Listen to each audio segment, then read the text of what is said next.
Man. Well, brother, I'll see you in another. I want you and that young man to tie that knot. I'm gonna pray for you. And I want you to hold on to God's unchanging hand, because he helped Joshua fight the battle of Jericho. It's Yes. the old He helped Daniel get out the lion's den. He helped Gilligan get off the island. Let me get straight to the business. Yeah. Got them lions in the building. Yeah. Why you lying to the children? Yeah. Why you lying to the children? Yeah. RIGHTEOUS. Man, you know I've been to bed. Man, they know they no contest.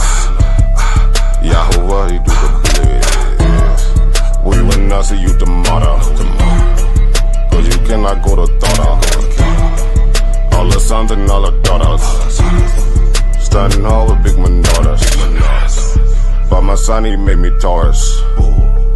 On that line, I'm still a Taurus. Karate kicking Chuck Norris, 4-5 on my waist. If he started, will not hesitate to get retarded. Oh lordy, he ain't got a PowerPoint, he forest. He's running to the hills like a Philistine. Jihad hitting Hamites with the guillotine. Situation turned up with the ratchet team. JJ 7000 to the bait lead. Yeah, I know them haters gon' hate me, but he won't debate me. Pistol off safety. He respond, come wake me. If I don't get up, nigga shake me. Really give me up. If he don't show up, then he fake G. I touch down and make these nigga nuts hate me. Dear brother.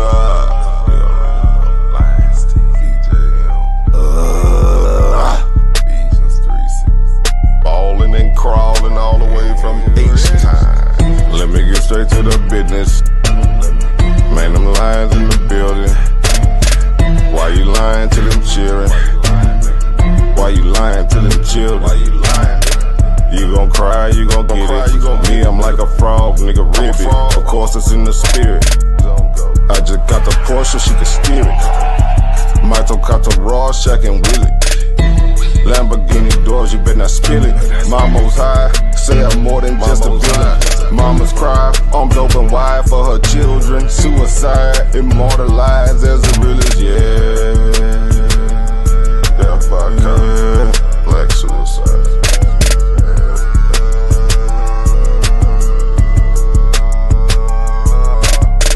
Let me get straight to the business.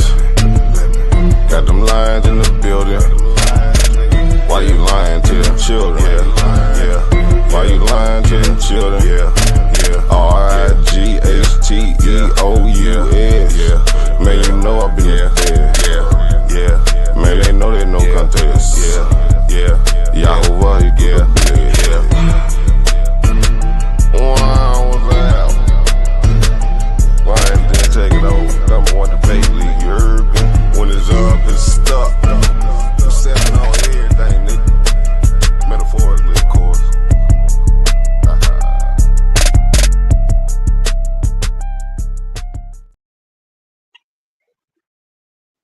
Well, all right. Yo, it has been a long time since we've been on the air. But now, Brother Malachi, along with the one and only JT Raw, Yeshaya Da, are back up in the building on the greatest social media platform ever, the Lion's Den, as headed by the one and only, the Lioness, Sister Karima. And we are back in the saddle again. You know, your dear brother here, I've been on the weather, on a psychological tip for a hot minute and everything else, and certain quandaries and stuff, until Sister Karima has, reached out to me and got me back on track. So I give props to the Lioness for that. She always makes sure that we all are productive in the house. But now, when you come into this segment talking about what's on your mind, Yeshaya Da and I, we bring the 7 eyes. That's right, the 7 eyes. Nothing has changed. That is intelligence, integrity, inspiration, influence, independence, insight, and information that you can go out and check out for yourself, because all we deal with, to the best of our abilities, are the facts. And what's facts? That's FACTS. And that's frequently accurate, correct truths. That what we bring you, because see, the Lion's Den is the format where you deal with truthality. All right? So understand that when you roll with the lions, you're rolling with the pride, not demonic pride, but righteous pride. And that is PRIDE, because we're permanently ready and destroying evil, starting with our own. And you know, of course, that we are hardcore members of the anti-coon movement. And what's a coon? A COON? A complete, obvious, obedient, yes, a boss nigga. We don't do that here. Okay? And please understand that if you don't like truthality, if you can't say the truth, if you can't handle the truth, then Yeshaya, myself, and of course the lioness, we always extend our deepest sympathies because we're not going to change it for nobody. So if you can't handle the truth, you can skedaddle at any given time. So now, without further ado, when you come into the lion's den, following the house rules set forth by a family member, I am manner, please understand, wipe your feet, mind your manners, conduct yourself in an orderly manner, and enjoy yourself. And what I'm going to do is dedicate this particular episode as we go into all things spiritual on every level. I'm going to dedicate this show to the powerful memory of the one and only, our brother, our friend, Mr. Malcolm Jamal Warner. With that being said, Yeshaya Dah, the ball is now in your court. Lion's Den, talking about what's on your mind, my brother, and what is on your mind. Let's go.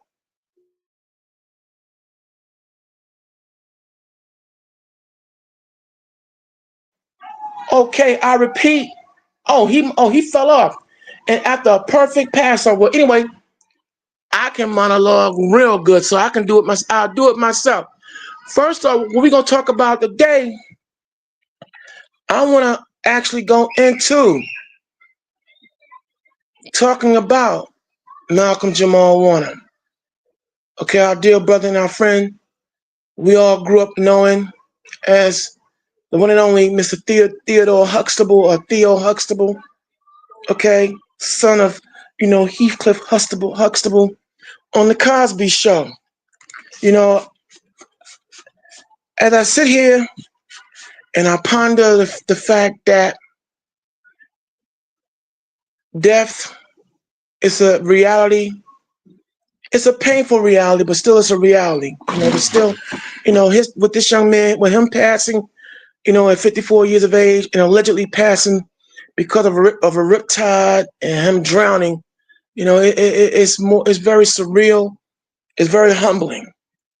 Okay, Malcolm, was a very beautiful spirit, man, and down to earth fellow. I had the pleasure of meeting him so many years ago on 34th Street and 7th Avenue, down to earth, great conversationalist, very insightful, a good listener, and just a real humble dude. So, his passing like this and him dying so tragically, it's just very humbling. Of course, I have my questions about, his passing, because I wouldn't be a man if I don't, express certain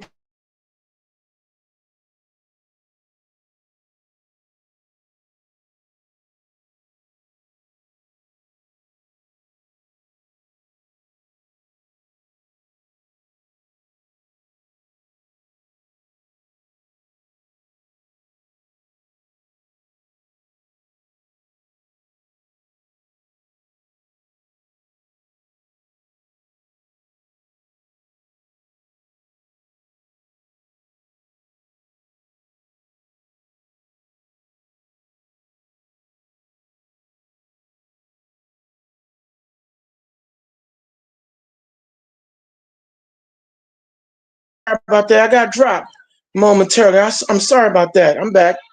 But like I was saying about I'm talking about Malcolm Jamal Warner, and for those who are coming into the Lion's Den, we welcome you. It's been a while since you've heard I and Yeshaya at the helm. But getting back on Malcolm Jamal Warner. I'm gonna say this here. I'm gonna say this here. I can't prove anything, but I am gonna say, I do notice a pattern, and I do have my questions about the claims that 54-year-old Malcolm Jamal Warner, who was vacationing in Costa Rica, decided to go to a beach that was supposedly supposedly had signs that read danger, danger, do not go in certain area of the beach, and blah blah blah and blah blah blah. And out of everybody out there at this swim party, for lack of a better description, he is the one who winds up dying. According to the official story or the changing story, Malcolm Jamal Warner was taken out by a riptide and drowned. But I have my questions about that claim because, again, before I got yanked off the air, all of a sudden, I've been noticing a pattern, and that pattern, especially when it comes to Black celebrities and their arguments and their contentions with what I call not what I call, but the late great comedian Patrice. Okay, I'm about to say Patrice Russell. Well, Patrice O'Neal. He raised a question. He called Hollywood the beast machine.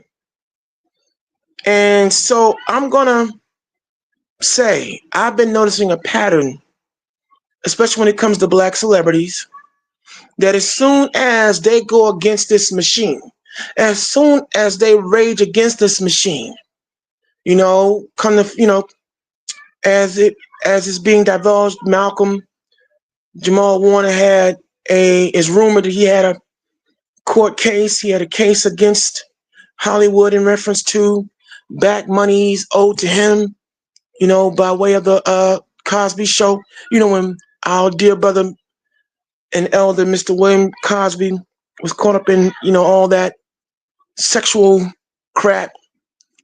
And the show, there were, certain honchos who were trying to pull the show's syndication. Well, there was money that he and other cast members, I don't know if they have any lawsuits, but I know Malcolm was very vocal about in recent years and recent weeks about a lot of things that he wasn't liking in regards to Black Americans and what we were suffering here in America and what was going on in America.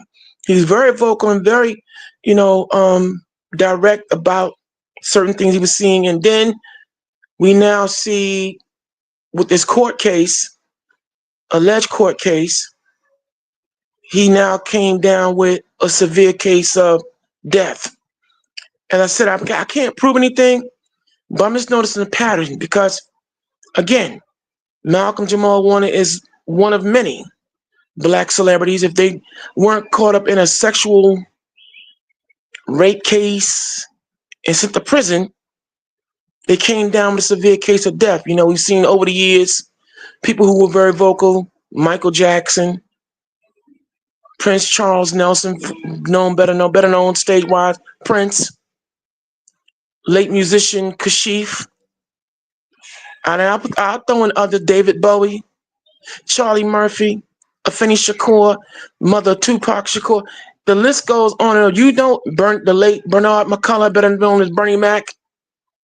Anybody, as Patrice O'Neal said, anybody who was raising attention to the corruption within the entertainment field, the evil within Hollywood, all came down, again, would suddenly come down with a case of death. Denise Matthews, better known for her stage name, Vanity.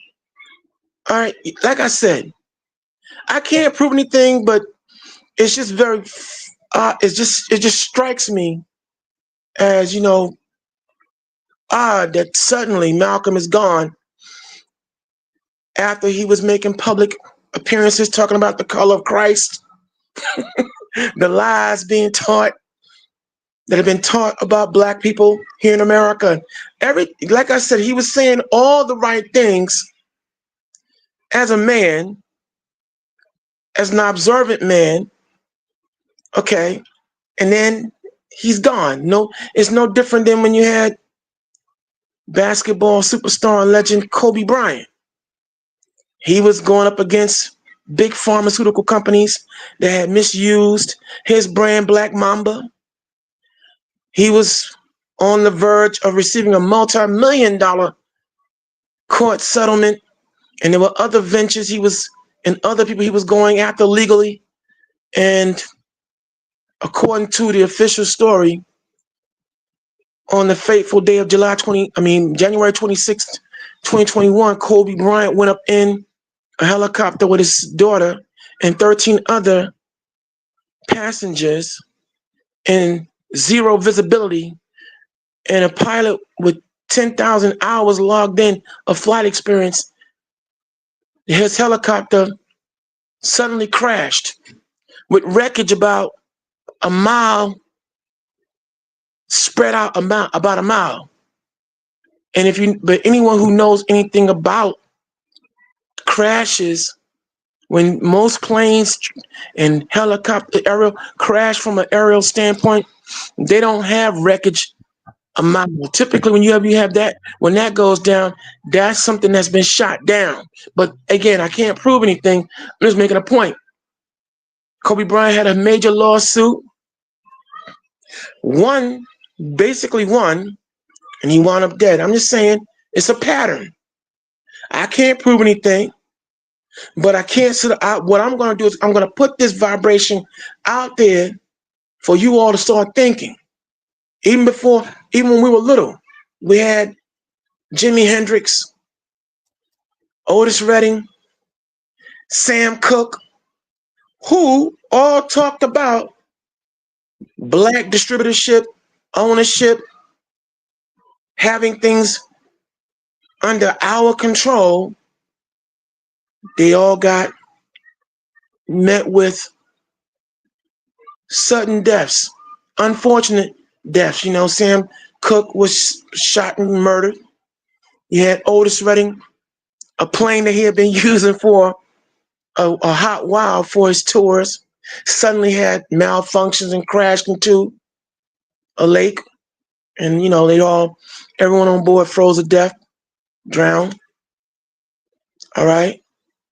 The list goes on and on. Whitney Houston, she had a fall. She had her issues and problems. Sure, she had her issues and problems, personal problems. But then when she was having issues with Clive Davis and that whole record label, and she drowned. She suddenly drowned in a bathtub. Hey, I can't prove anything. And there'll be some there he go with conspiracy theories. No, not so much a theory, but definitely a conspiracy. And what's the universally accepted definition of the word conspiracy? Coming from the word conspire, that is to plan and commit acts of underhandedness. Now, I see Yeshaya is on deck. So Yeshaya, my brother, what's on your mind as we talk about all things real, keeping it real today? Go. Yeah, is it a conspiracy that Clyde Davis robbed TLC and P Diddy ratted them out? Left Eye went in there, stood and what company does he run? I forgot. I think it's Arista Records or something. Back in the 90s, man. That first album went like triple platinum. He gave them a $50,000 check to spread between the three people. This is this industry, man. This industry is corrupt from the ground up, man. And a lot of people walking around this planet today, man, you blind as a bat, man. You don't see all these things that's happening in America. Me and Malachi live here in New York. New York got flooded out last week. New Jersey got flooded out last week. Right? You don't see this thing that happened in Yellowstone Park All these animals was leaving the park. Grizzly bears, buffaloes, elks, all of this, man. China just got hit with a storm a couple weeks ago or a month ago. China's in a heat wave, man. People dying from the heat exhaustion over there. Every damn day, man, prophecy coming to pass. But so many people looking the other way, man. You did? That's why this show is we keeping it real. We just talking about world events. We talking about what's really going on in the world. Yo, all of Hollywood is corrupt. And yes, in that industry, when you opened up your mouth, they silenced you. It's true. Because if you look at Otis Redding and Sam Cooke, they died 3 years apart, 1 day apart. December 10th and December 11th, 1964, Sam Cooke just suddenly, he was in a hotel in Los Angeles, and he got shot by the clerk that run the hotel.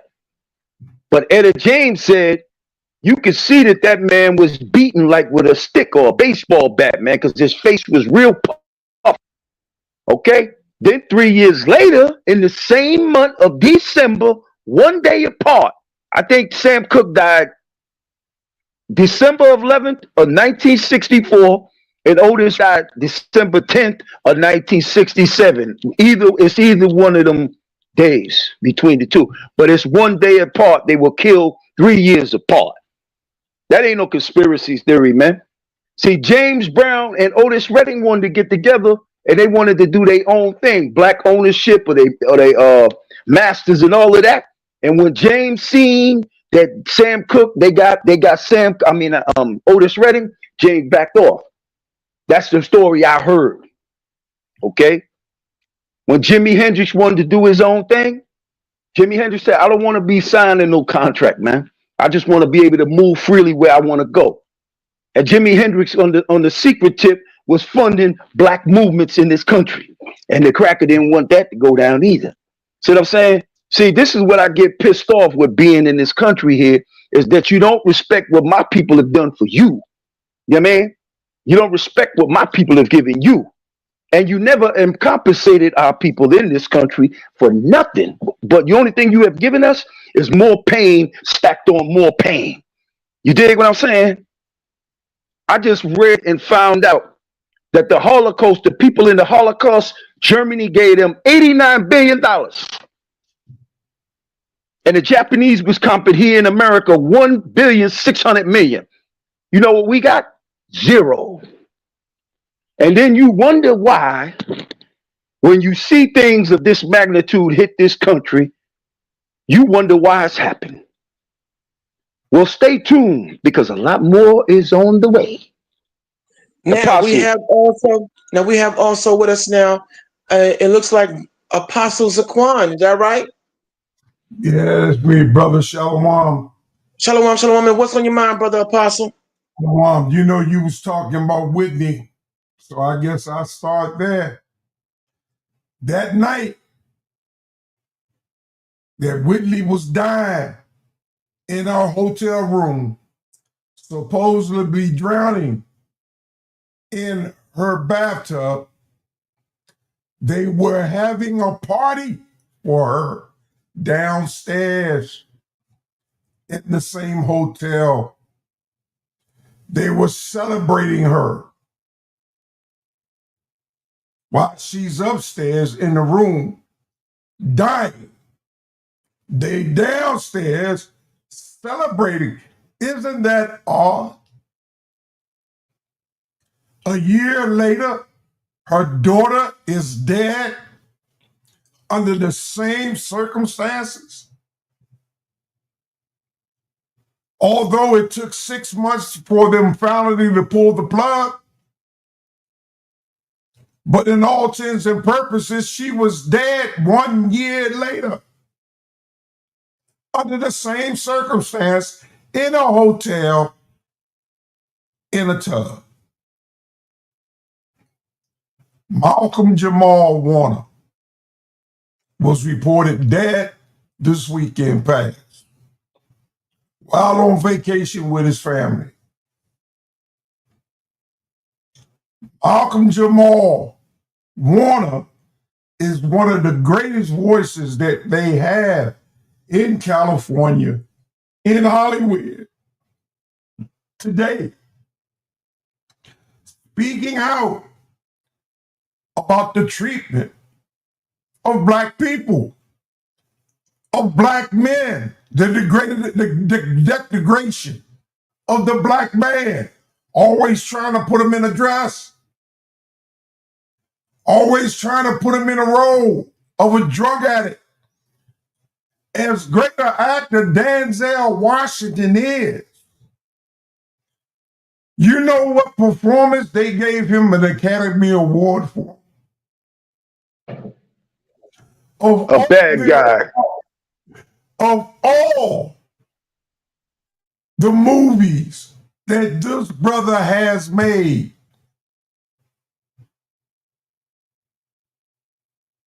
he got an Academy Award for a dirty, stinking, rotten cop. That's what he got the reward for.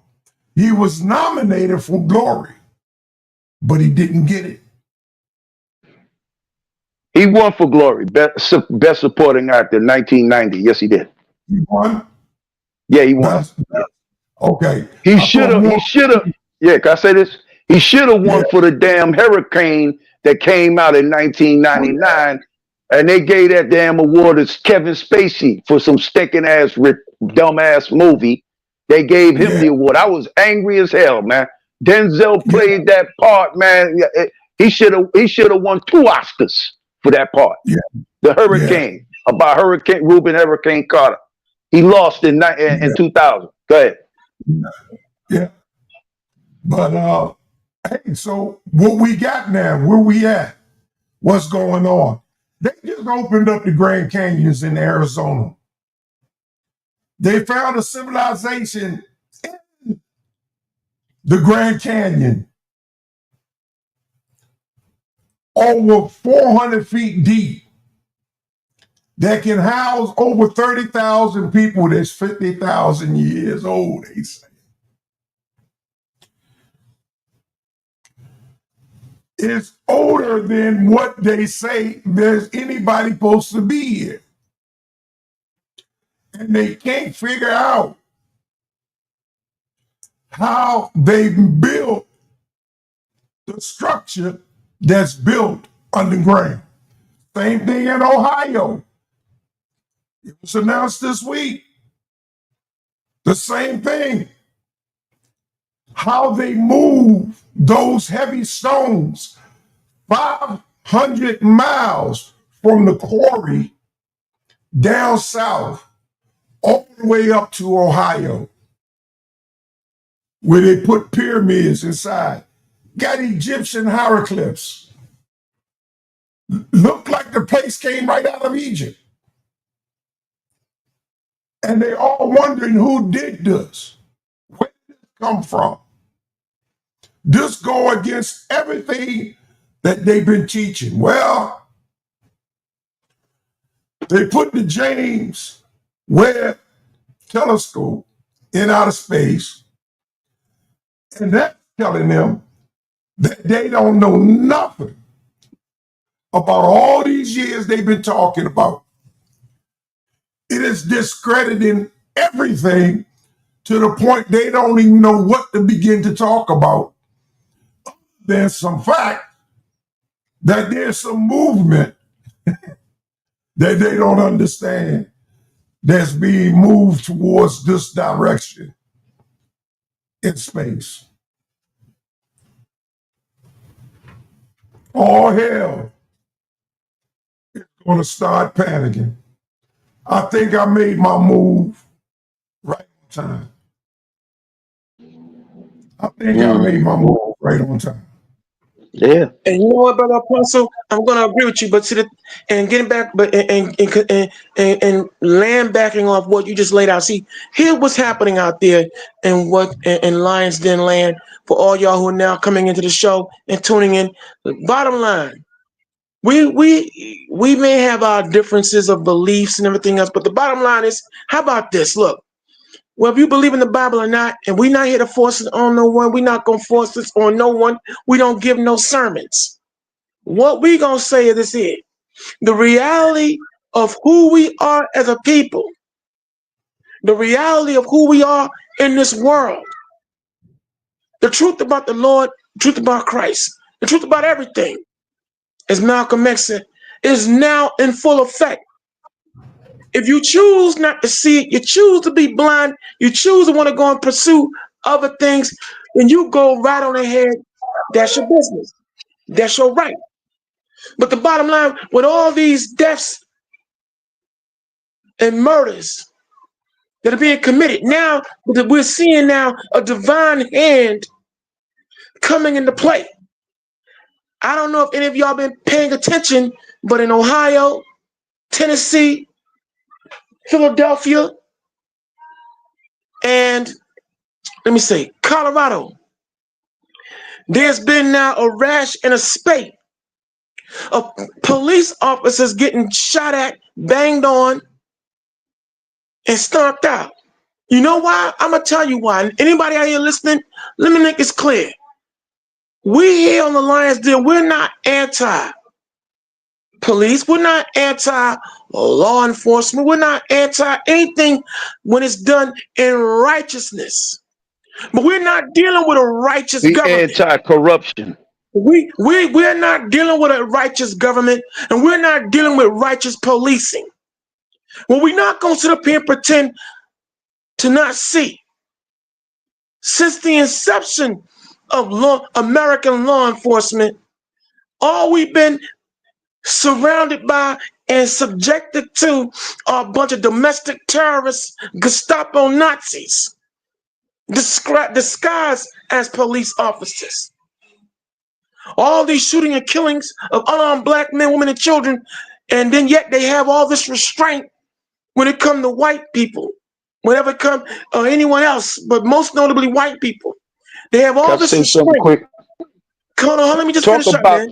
Go. But the bottom line is now, I'm gonna put this out here for everyone who listening to this broadcast. Now, we've been saying for a long time, why come the Lord don't move like he should move? Why come he won't? Well, now he moving. Because now you're gonna see more and more people start pushing back.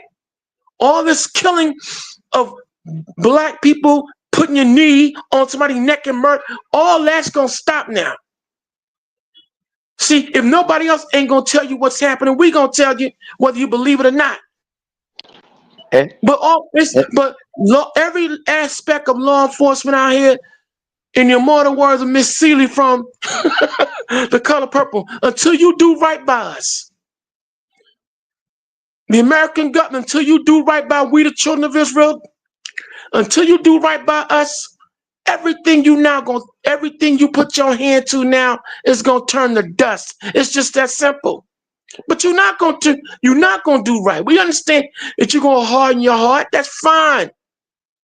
That's why more floods, more pain, more suffering is not gonna come across this earth. See, it's not gonna be no one-sided affair. And you're gonna see more cops not even cops. You're gonna see more you Gestapo, you Nazis, in blue uniform, and you traded in your white uniform, your KKK, y'all gonna get banged on even more. And it's not by me, not by Yeshaya Dad, not by the Lioness here on this great platform, the Lions. And no, the divine hand of God is now in full effect and in full play. Let me get in. Go. What y'all gonna really start learning is that the God that you think was never the God that you thought. He's gonna really start to show himself to the world, which he already showing, but a lot of you want to not see it. See, that town that got hit in Texas a couple of weeks ago, Kernville, that was a sundown town. You understand? See, and I heard a white woman yelling and moaning and groaning, saying, "Oh, it seemed like you black people were making, you laughing about the situation like it's funny." I'm gonna say something to this hoe. When all of our people were dying in America for years, Police shootings of unarmed black men and women.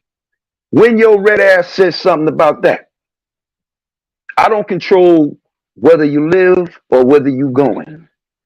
But what I'm going to say is the Lord is tired of you unaliving his people. So the only thing he going to start to do is unalive you. You understand? He tired of it. I got a right to live on this earth.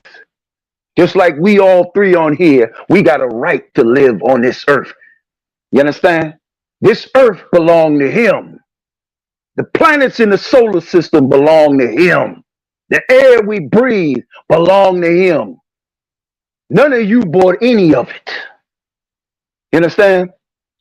You're going to find out before it's all said and done that your forefathers, which they always been, a bunch of liars, and they still lying to you now. You're going to see more devastation that you ain't never thought you saw before. Because this is Egypt all over again. And the pharaohs of this world, the leaders of this world, they're going to harden their heart. And you know what he going to do? He going to unalive you. He going to bring unalive to your doorstep. I can't say that other word, but I'm going to say unalive to your doorstep. America first and foremost on the list. This is the most corrupt, evilest place on earth. You hear me? Remember the brother that got pulled out the car, beat up by 3 cops down in Florida? Well, the sheriff in that county, you know whose side he was on, siding with? The 3 men that beat that boy up. A nigga. See, that's the problem. Well, among us is that we got too many of them living among us right now as we speak, man. Money gonna make you change you. Position of power gonna change you to stand up for what's right in this world. You gonna give all of that up. You're gonna stand by that. That's why I'm gonna say this too. Since so much evil is coming out of Hollywood and California, they just made a movie called Good Deeds or Good Tides or something. Keanu Reeves is in it, right? He's playing the angel Gabriel in this movie. And it's a comedy. I got a feeling that the Lord gonna flood LA out.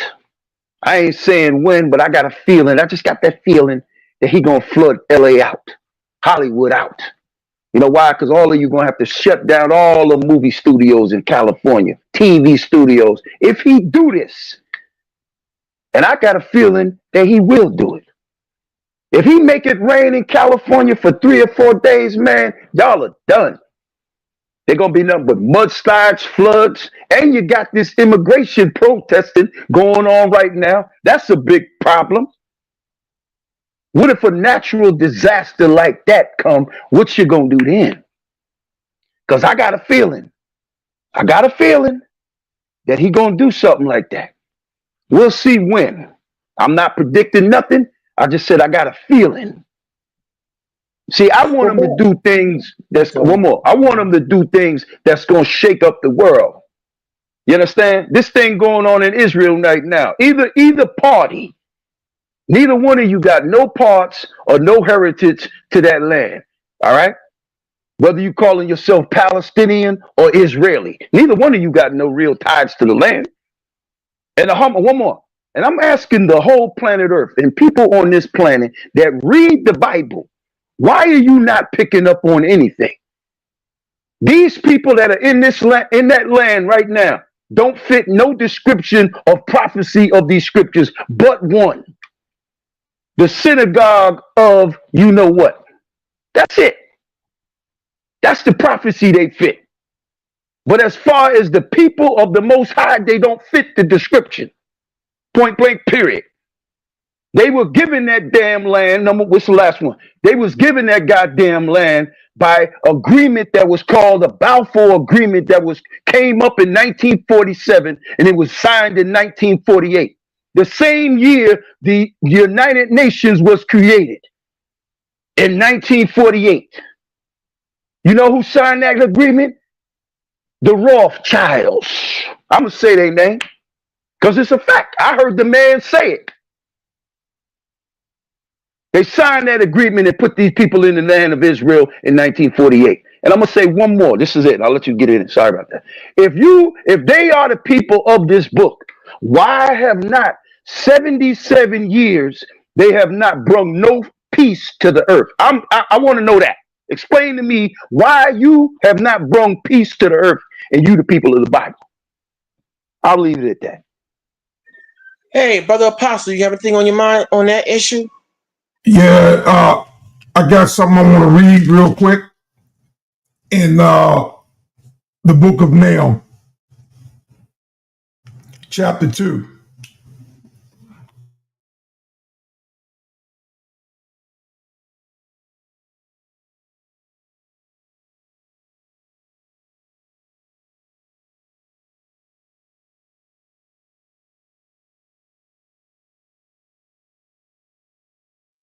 Let me know when you're ready.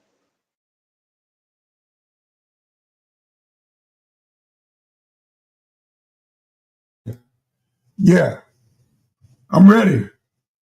For the Okay, Lord, go for the Lord have turned away excellency of Jacob as the excellency of Israel. For the I can't see it, but the campers have erupted. You know what I'm gonna do? I'm gonna share this on the screen so I can see it better. I don't have enough light for the size of the font of the scripture. So just give me a minute. What scripture you want? What scripture were you reading? Nahum, the prophet Nahum, chapter 2, starting at verse 2. And go down to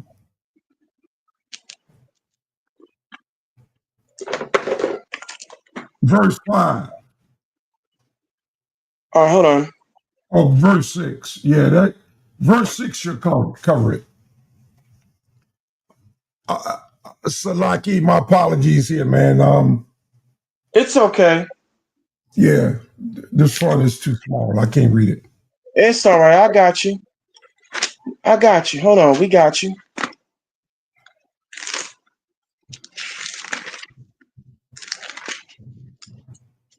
The book of Nahum.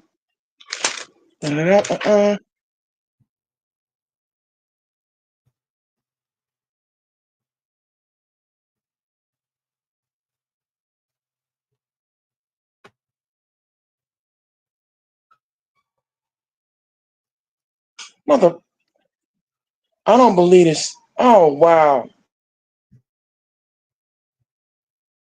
Wrong.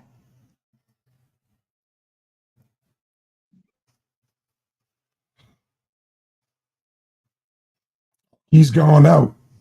Oh, boy. Yeah, he stepped out for a sec. You got something to say till he come back? Yeah, I'm going to read this verse. He was pulling it. I'm going to see if I can go ahead and pull it up on screen. Okay. But I guess we're going to need him to share it anyway. Yeah, Karima would have to do that. And she left. Yeah. But I'm saying if you got something to say, yeah, he coming back in now. I'm back. It seems like I got a gremlin. I have a gremlin, y'all. It seems like I'm getting kicked out every now and again. But the book of Nahum, what chapter? Apostle? 2 and 2. 2 and 2. Okay, Nahum, the second chapter at verse 2. Verse 6. Yeah, read the verse 6. Okay, for the Lord have turned away the excellency of Jacob as the excellency of Israel. For the emptiers have emptied them out and marred their vine branches. The shield of his mighty men is made red. The valiant men are in scarlet. The chariots shall be with flaming torches in the day of his preparation. And the fir trees shall be terribly shaken. Verse 4. The chariots shall rage in the streets. They shall jostle one against another in the broad ways. They shall seem like torches. They shall run like the lightnings. Verse 5. He shall recount his worthies. They shall stumble in their walk. They shall make haste to the wall thereof, and the defense shall be prepared. And then verse 6, the gates of the rivers shall be open, and the palace shall be dissolved. That's it. That's it. Yeah, I wanted you to read that because I remember years and years ago when I read the prophet of Nahum, and it talked about in his preparation.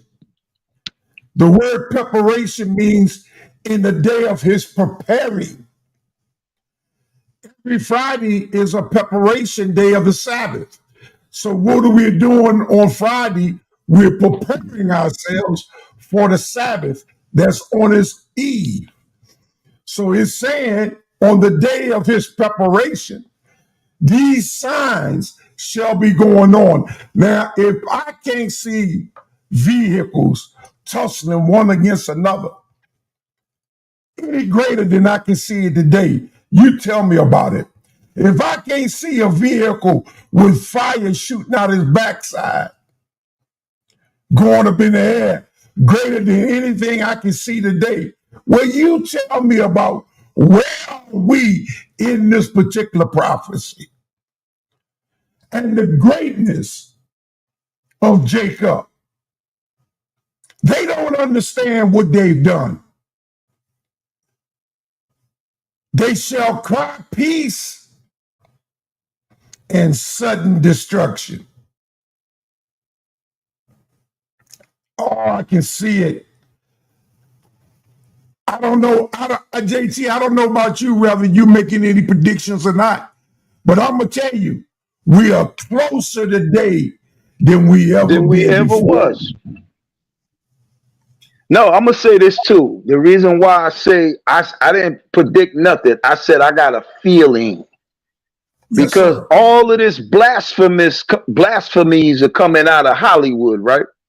You making movies about angels like it's a comedy. They got Keanu Reeves playing in a new movie called Good Tides. I think that's the name of it, right? He's playing the angel Gabriel, and it's a comedy, and he smokes cigarettes. I mean, the mockery, bro. That's why I say he have to teach that. Yo, home, one moment. Y'all did not learn a lesson in January when you had all them fires hitting LA, man. Like in expensive areas in California, like in Malibu and Hollywood and in the hills and everything. Y'all didn't get the message. Like it was summertime. Yeah, like it was summertime up there. The Palisades in California, that's no more. It's gone. It's burnt all up. Right. So what if he made it rain real hard in Los Angeles, Hollywood, in that area for like 3 days?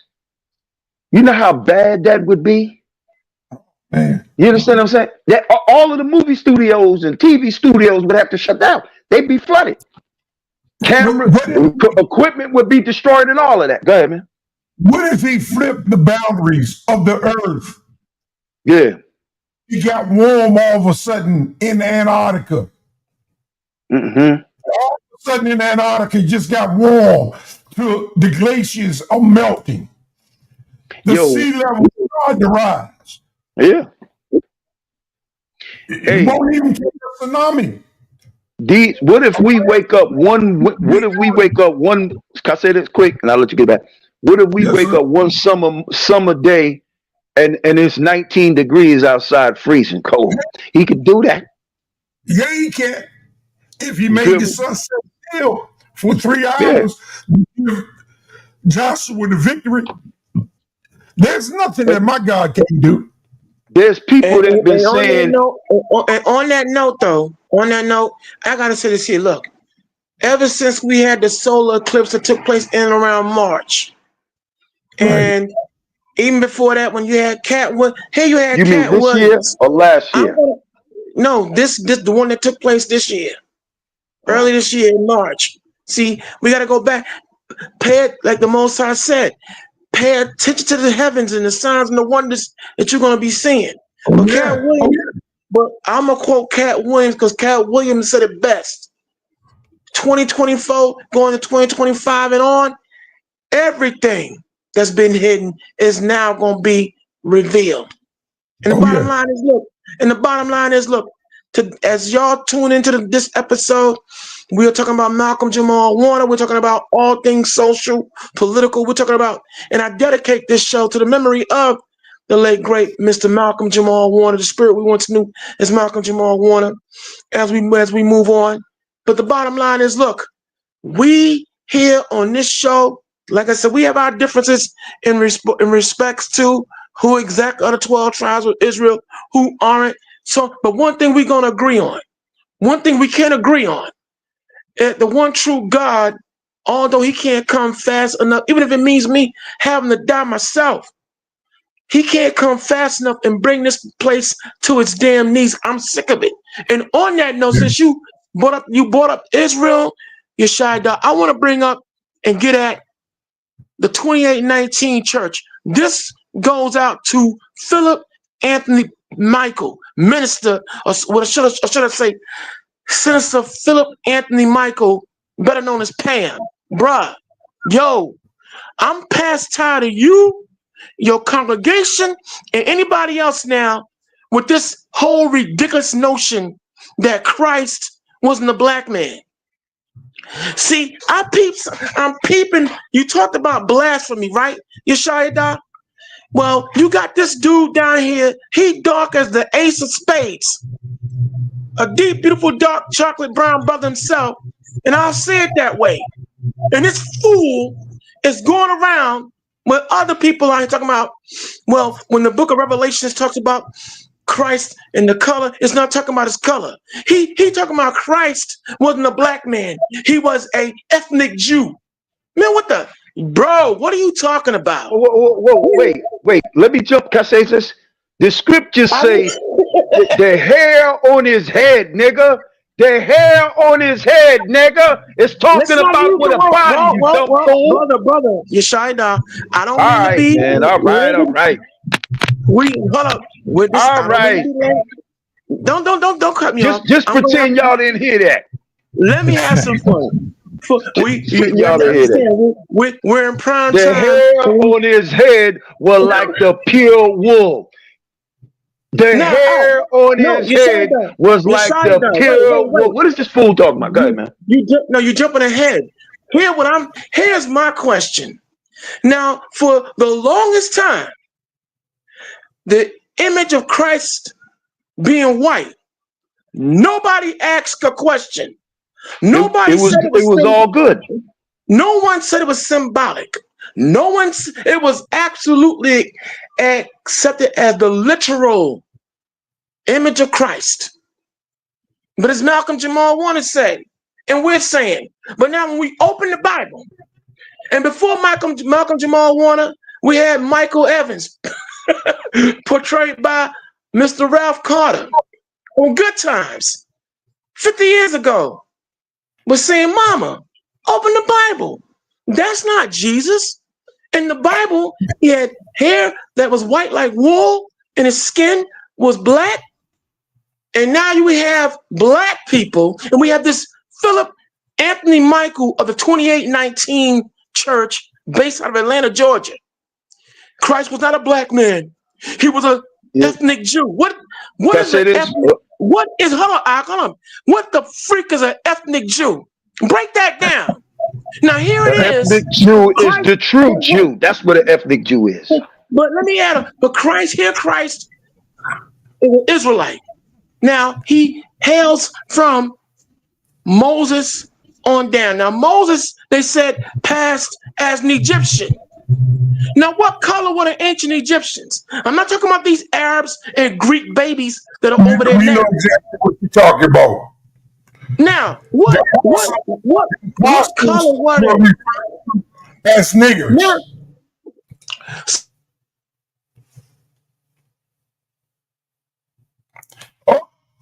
somebody didn't get that one.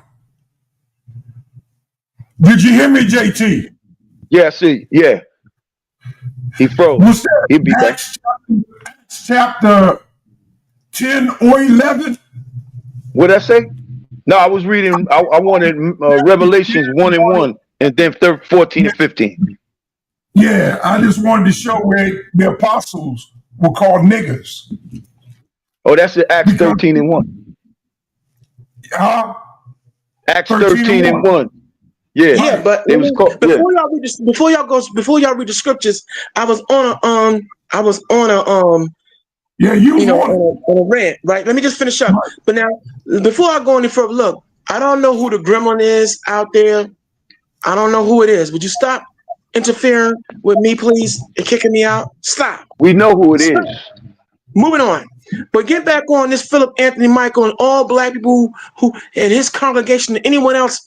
Now, how come is it that when it comes to Christ being black, now all of a sudden revelations in the book of Daniel's are all symbolic? The hell are you talking about? It's symbolic. If Moses passed for an Egyptian, and the Egyptians we know were dark brown to a light brown, but most notably dark brown, which is the superior color in the whole spectrum. Okay.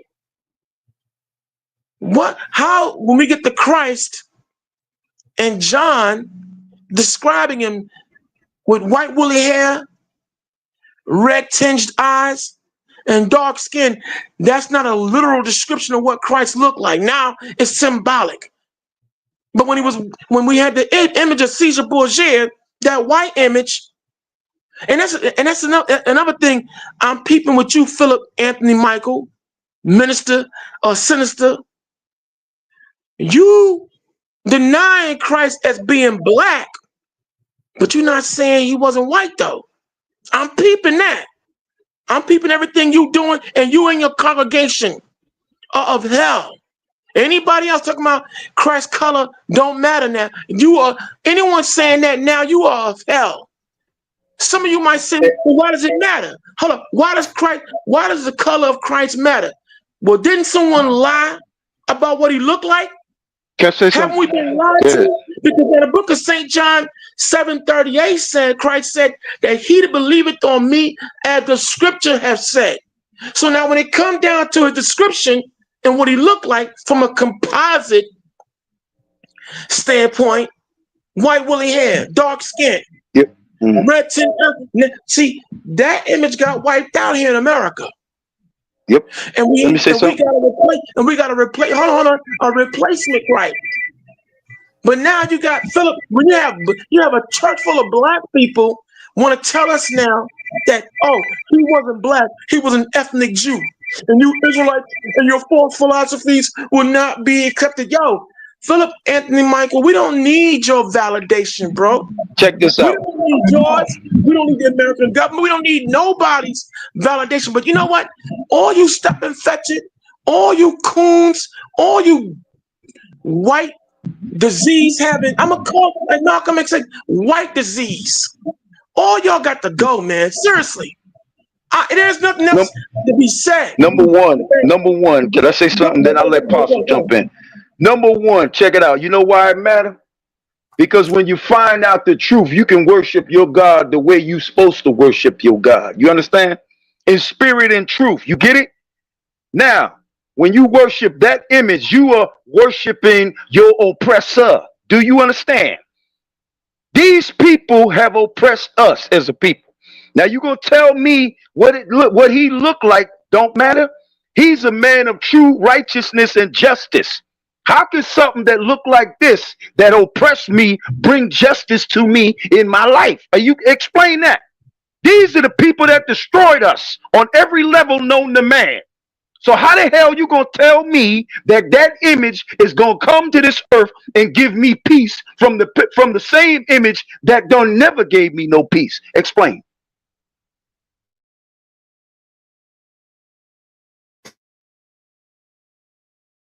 There you go. You know what? It can't be explained, Yeshaya, because it's ridiculous. This is utterly ridiculous. Here it is, not like I said, for centuries. Now we go back to the term known as the Spanish Inquisition and other vicious acts where the truth about Christ was beaten out of our forefathers and mothers. Okay? It was this whole Christian indoctrination by the Catholic Church and the accepting of Christ being white was beaten into us, burned into us, lynched into us. And then to hear Philip Anthony Michael talk, otherwise known as Pam, and all these other so-called black ministers and senators talking about, well, that's all symbolic now. That was a representation. Hold up. When you go and you read the book of Revelations, and you read, picking up at verse 10, John, okay, the Revelator, on the island of Patmos, before we even get to verse 13, which gives you the physical description, John let it be known his mental state. He said that I, John, was in the spirit on the Lord's day, the Sabbath day. He was of sound. He let it be known that he's of sound mind. He's not sleeping. He's not dreaming. See, he put that there for a reason. He's not. He wanted anyone that was in the future going to read this. Let it be known he wasn't hallucinating. And he said and obviously he had his back turned to him. Christ came up from behind, and so John said that when Christ ordered John to turn around, John said that being turned, he said, behold, he saw the Son of Man holding 7 golden candlesticks in the menorah, all right, representing the 7 churches. But he then goes into the physical description. But now we have black sinisters. I'm not going to call you no minister. Philip Anthony Michael in the 2819 church. Black minstrel boys. That's what I call them, minstrel shows. Telling us that, oh, he wasn't black, he was an ethnic Jew. But you don't even break down what an ethnic Jew means. See, let me break this down to you all. See, we are the children of Israel. I'm not going to even sugarcoat this. And all these people that you see in Israel right now, the Israelis, they are not the ethnic Jews. Philip Anthony Michael and all y'all out there with a severe case of what I call, like Malcolm X said, white disease. You can't exist unless Massa validating you. You all are a bunch of modern day Stephen from Django's. And you willfully doing this to him. You know what they are? Let me break this down. Yeshua Dog gave you the breakdown on it, but I'm gonna add some. I'm gonna add some herbs and spices to the recipe he laid out. See, the state of Israel was headed by 2 black men. It was 2 black men that made it possible for these Europeans, identity thieves, to come into the land of Israel. One name was Charles White, and you had Ralph Bunche. Ralph Bunche and Charles White went throughout the interiors and the exteriors of Africa, brokering a deal with the then heads of state at that time to allow these people to come into the land of Israel and develop the state of Israel, not the nation of Israel. And it's critical that we break that down. Because when you look up the word state, it has many different meanings. But in this context of the state of Israel, a state is any nation that is politically developed, politically put into play. So these people were politically developed to be the Israeli, not Israelites, the Israelis, to put a false prophecy of the Jews returning to Israel. See, the Israeli, not Israelites. Wait. You go back to that. You said the Jews return to Israel, right?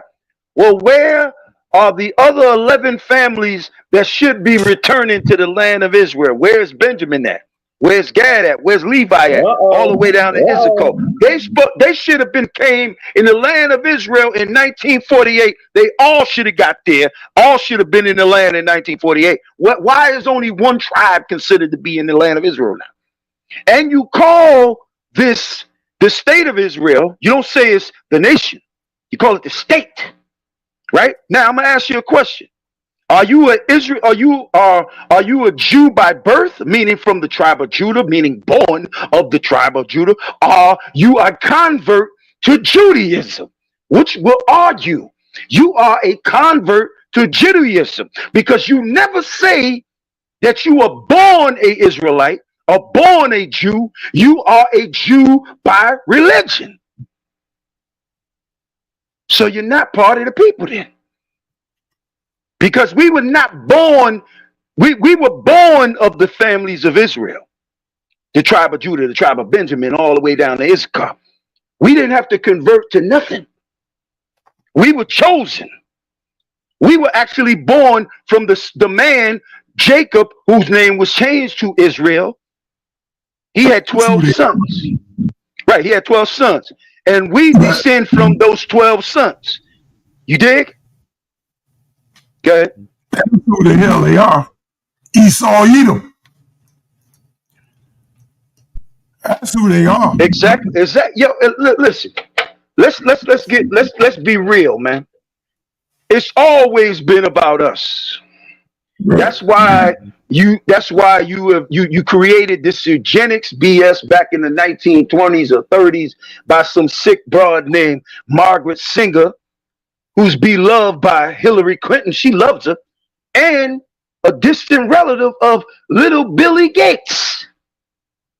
This clown said, we need to reduce the population. There's too many people on Earth. The Earth is going to get about 9 billion people. So what? My question is, so what? The author of creation, meaning the one that created life, mankind, womankind, he got the right to say who lives and who is deceased from the earth, not no man. Right. And I'm gonna say one more. This is why everything points to who the end of the world will be with. The people who will be the end of the world. It points to one race of people on this earth today. And it's the ruling class of people that rule this earth today in America and in Europe. It's you. And y'all know it too. Y'all know it. Don't think y'all ain't scared here, bro. We know y'all's frightened. Because what you seeing him bringing to the table now is just a little taste. It's a little sprinkle of some, sprinkles on the ice cream. This ain't nothing. You ain't seen nothing yet. We gonna see some more goodies, man. Cause I see more destruction coming your way. I see a lot of y'all losing your life. Because I'm gonna tell you like it is. He tired of you putting us to sleep. He tired of you killing us for no goddamn reason. You understand?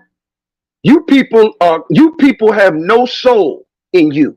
You got no humanity in you. That's why you commit the vicious and brutal acts that you do, because you don't got no soul, man. You cry victim. You cry the victim like you've been so abused in this country by the people that look like me. We didn't bring your ass to this country. You understand? And I'm gonna say this one more, and I'm gonna let whoever else speak.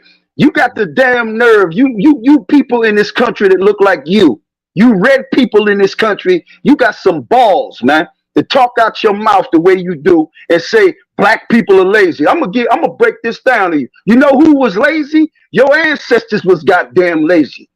Because when we took Canaan, we didn't have no damn heathen nation help us build up the land, which is called Israel today. When you ancestors came to America, which was the land of Turtle Island at that time, you people didn't build up a damn thing. You sat on your behind while my people out there in the fields picking cotton and building this kingdom up. And you got some damn nerve to talk? Man, y'all better be cool before death. Talk about this black fatigue. Black fatigue. What you mean black fatigue? You tired of us. Hey, yo, hold on. Hey, yo. Let me break this down to you. See, here what the problem is. for all you white men out there listening to this show. And we're not gonna spare no one feeling. You know what your problem is? You know what you got a problem with right about now? The fact is you find out that you're not as mighty as you thought you were. The fact and the reality that here it is, your own white woman don't want you. How about that? Not only that, you got white women out here clamoring and begging for black men to give them babies now. How about that? I seen that video. See, that what your problem is. You finding out that you're not superior. You're finding out you've been lied to. Yo, go. Check it out. Anybody that's superior don't have to say they superior. They show their superiority and people see it. I don't have to say I'm a superior man. If I got superior skills, I show the world my superior skills. I ain't got to tell nobody. Did Michael Jordan have to say he was superior on the basketball court, or he went out there and kicked ass? But now, see, here it is, because now our history, our true history, that you've been trying to suppress and hide, our inventions, our creativity. But now, here it is, a lot of you out there in the world have a problem with black Americans in particular, that we're delineating, that we're now returning into ourselves, and we not only are we returning to our true selves, it's scaring you. You should be scared. You should be scared. And see, like I said, and for all you and among our people, all you that's scared to want to take your rightful place and your rightful reign on this earth, okay, you just get out the way. Get your step and fetch it. Get your mammy. Get your aunt, your mama. Get out the way. Just get out the way, and we gonna take this and we gonna do this, okay? Cause see, no more back seat. All right. And all these killings now. That's why now you're seeing the pushback. The pushback has been long. Who gonna rouse up Judah? Well, Judah's now being roused up. Okay. See, the Democratic Party, you still in derision at how 10 million black people walked away from you. It's only going to get worse. Okay? Because now we waking up and we seeing both Republican, Democrat. None of y'all mean us any good. And the Bible said that in these last days, every nation will return unto themselves. But you know why you white men, you know why you angry? You're now living that movie from 1993 with Michael Douglas. You know why you falling down? Because it's killing you that your own, like I said, your own white woman don't want you. She been not wanting you. See, that was this whole.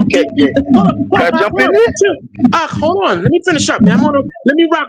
Let me cook for a second. I know you want to get in, and you can come back and you can add the herbs and spices. But I got to say this. That with this whole DEI, there are other voices out there who see what this DEI really is. This DEI is not really an attack on black people. This DEI is an attack on you white women. See, your white man, he got a problem with the fact that you have been so independent of him that you don't want to have his children. You don't want to do anything for him. You out here he got a problem with the fact you out here chasing even the lowest black man, the Pookie and Ray Ray. Okay? He sees that. So he's taken away, since y'all been the main recipients of DEI, food stamps, and everything else. We all know that welfare is a white program. See, so what they're doing now is cutting your legs off, white woman, because he wants you back under his subjection. See, that's who the real attack is on, because it's killing all you white men out there suffering from all kind of envy. That all this superiority crap you've been teaching about yourselves is nothing but a bald-faced lie. Deal with it though. Because you had for years on end, when you put this slavery campaign and you whipped and brutalized us and destroyed us psychologically, you had no remorse. So now everything you put out is now coming home. Now go ahead, Yeshida. Thank you. In 1986, the playoffs in 1986 in the NBA playoffs against Boston and Chicago, Larry Bird said Michael Jordan is God in a human body. You hear that? He said a black man is God because Michael was tearing his ass up on the court. He had nothing for Mike. Okay, that's what I mean with this white supremacy BS, man. If you people are that supreme, then everything that's making you money in America or everything that make America hip, you should have created it, and you didn't, because every form of music in America was created by my people, not yours. You didn't create jazz. You didn't create rhythm and blues. You didn't create rock and roll. You didn't create gospel music. You didn't create hip hop. What did you do? You didn't create country music either. But you want to talk. If you so-called European men in America is the baddest cat on the planet, don't ask the black men for no help. We help you win World War II. Do you understand? The Tuskegee Airmen, they did not lose one pilot when they were flying those missions over in Germany and Europe. Not one man they lost. Sure. You understand? Not one. You know you goddamn need us, man. But you such an envious man that God did not bless you with that spirit, man. Because I'm gonna keep it a buck. You white, you so-called European men, you got a buttercream spirit. You weak. And your white woman know you weak, man. Let's keep it real. Your white woman know you ain't got no manly qualities, man. Let's keep it 100, bro.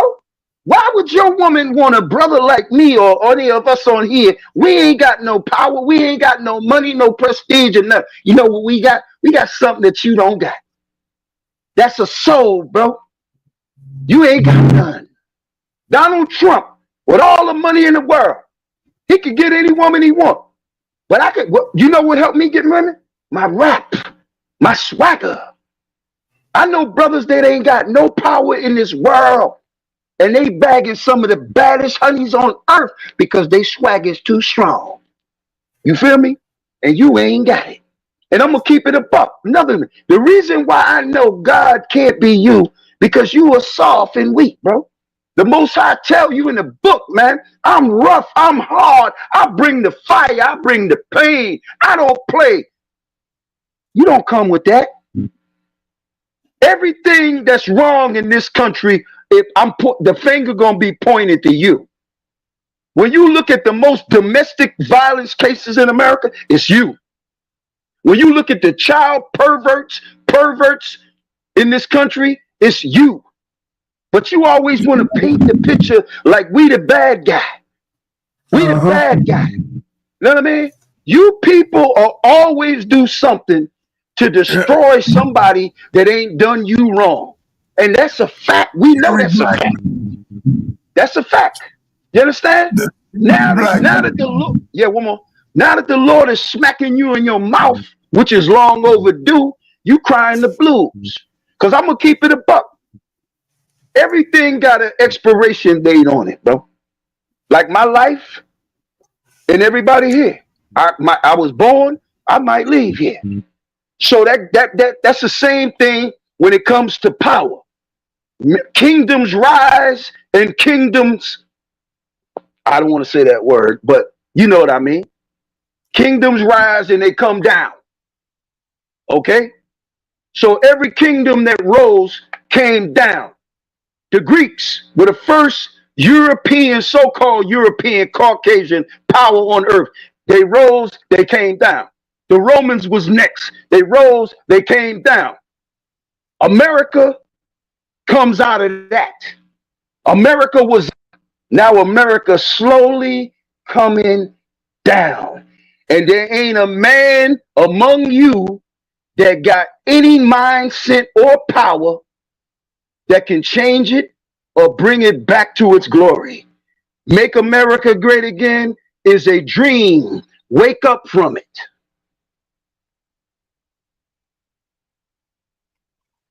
Apostle, you have anything you want to Go say? ahead. Now y'all go ahead, man. Okay, well, so you know what? So we're gonna tag team. So now I'm in the ring. So here we go. Yo, there'll be some that say, well, wait a minute, hold your brother Yeshaya. Hold up. Didn't we conquer you all? Didn't we enslave you?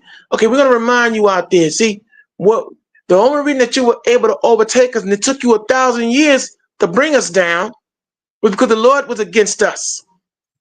All right, see, that's why now, as he's turning his face toward the remnant of we, the children of Israel, that's why now you're seeing us becoming more bold, more braver, more stern, more determined.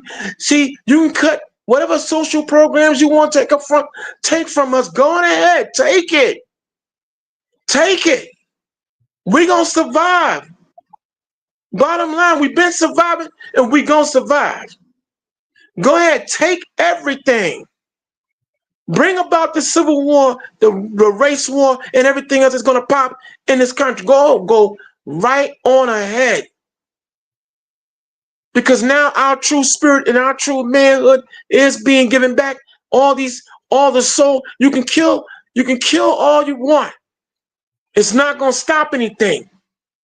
It's not going to stop. And the more you turn your hand, the more now the Lord going to turn his hand. Some of you, I know some of you out there, you don't want to believe this. I know some of you don't want to believe it. That's fine. Don't. There's some out here you want to believe. You don't want to believe this man is Esau. That the white people are Esau. Go fine. You want to believe they Japhet? You can go ahead on to your heart's content. But you know how that's a lie. Come on, man. Come on, let me cook. You cook. Let me cook. One at a time. Sit on your hands. We got this. Look. Everything that Obadiah said about Esau, these people fulfill it. You want to pretend you don't see it? Go on ahead. Knock yourself out.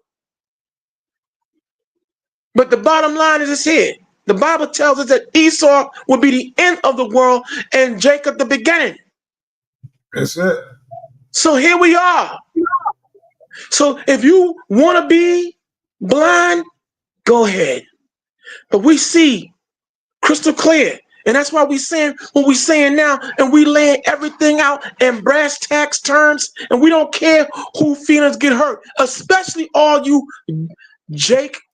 black folk that want to keep America alive. Okay, you comfortable here in hell.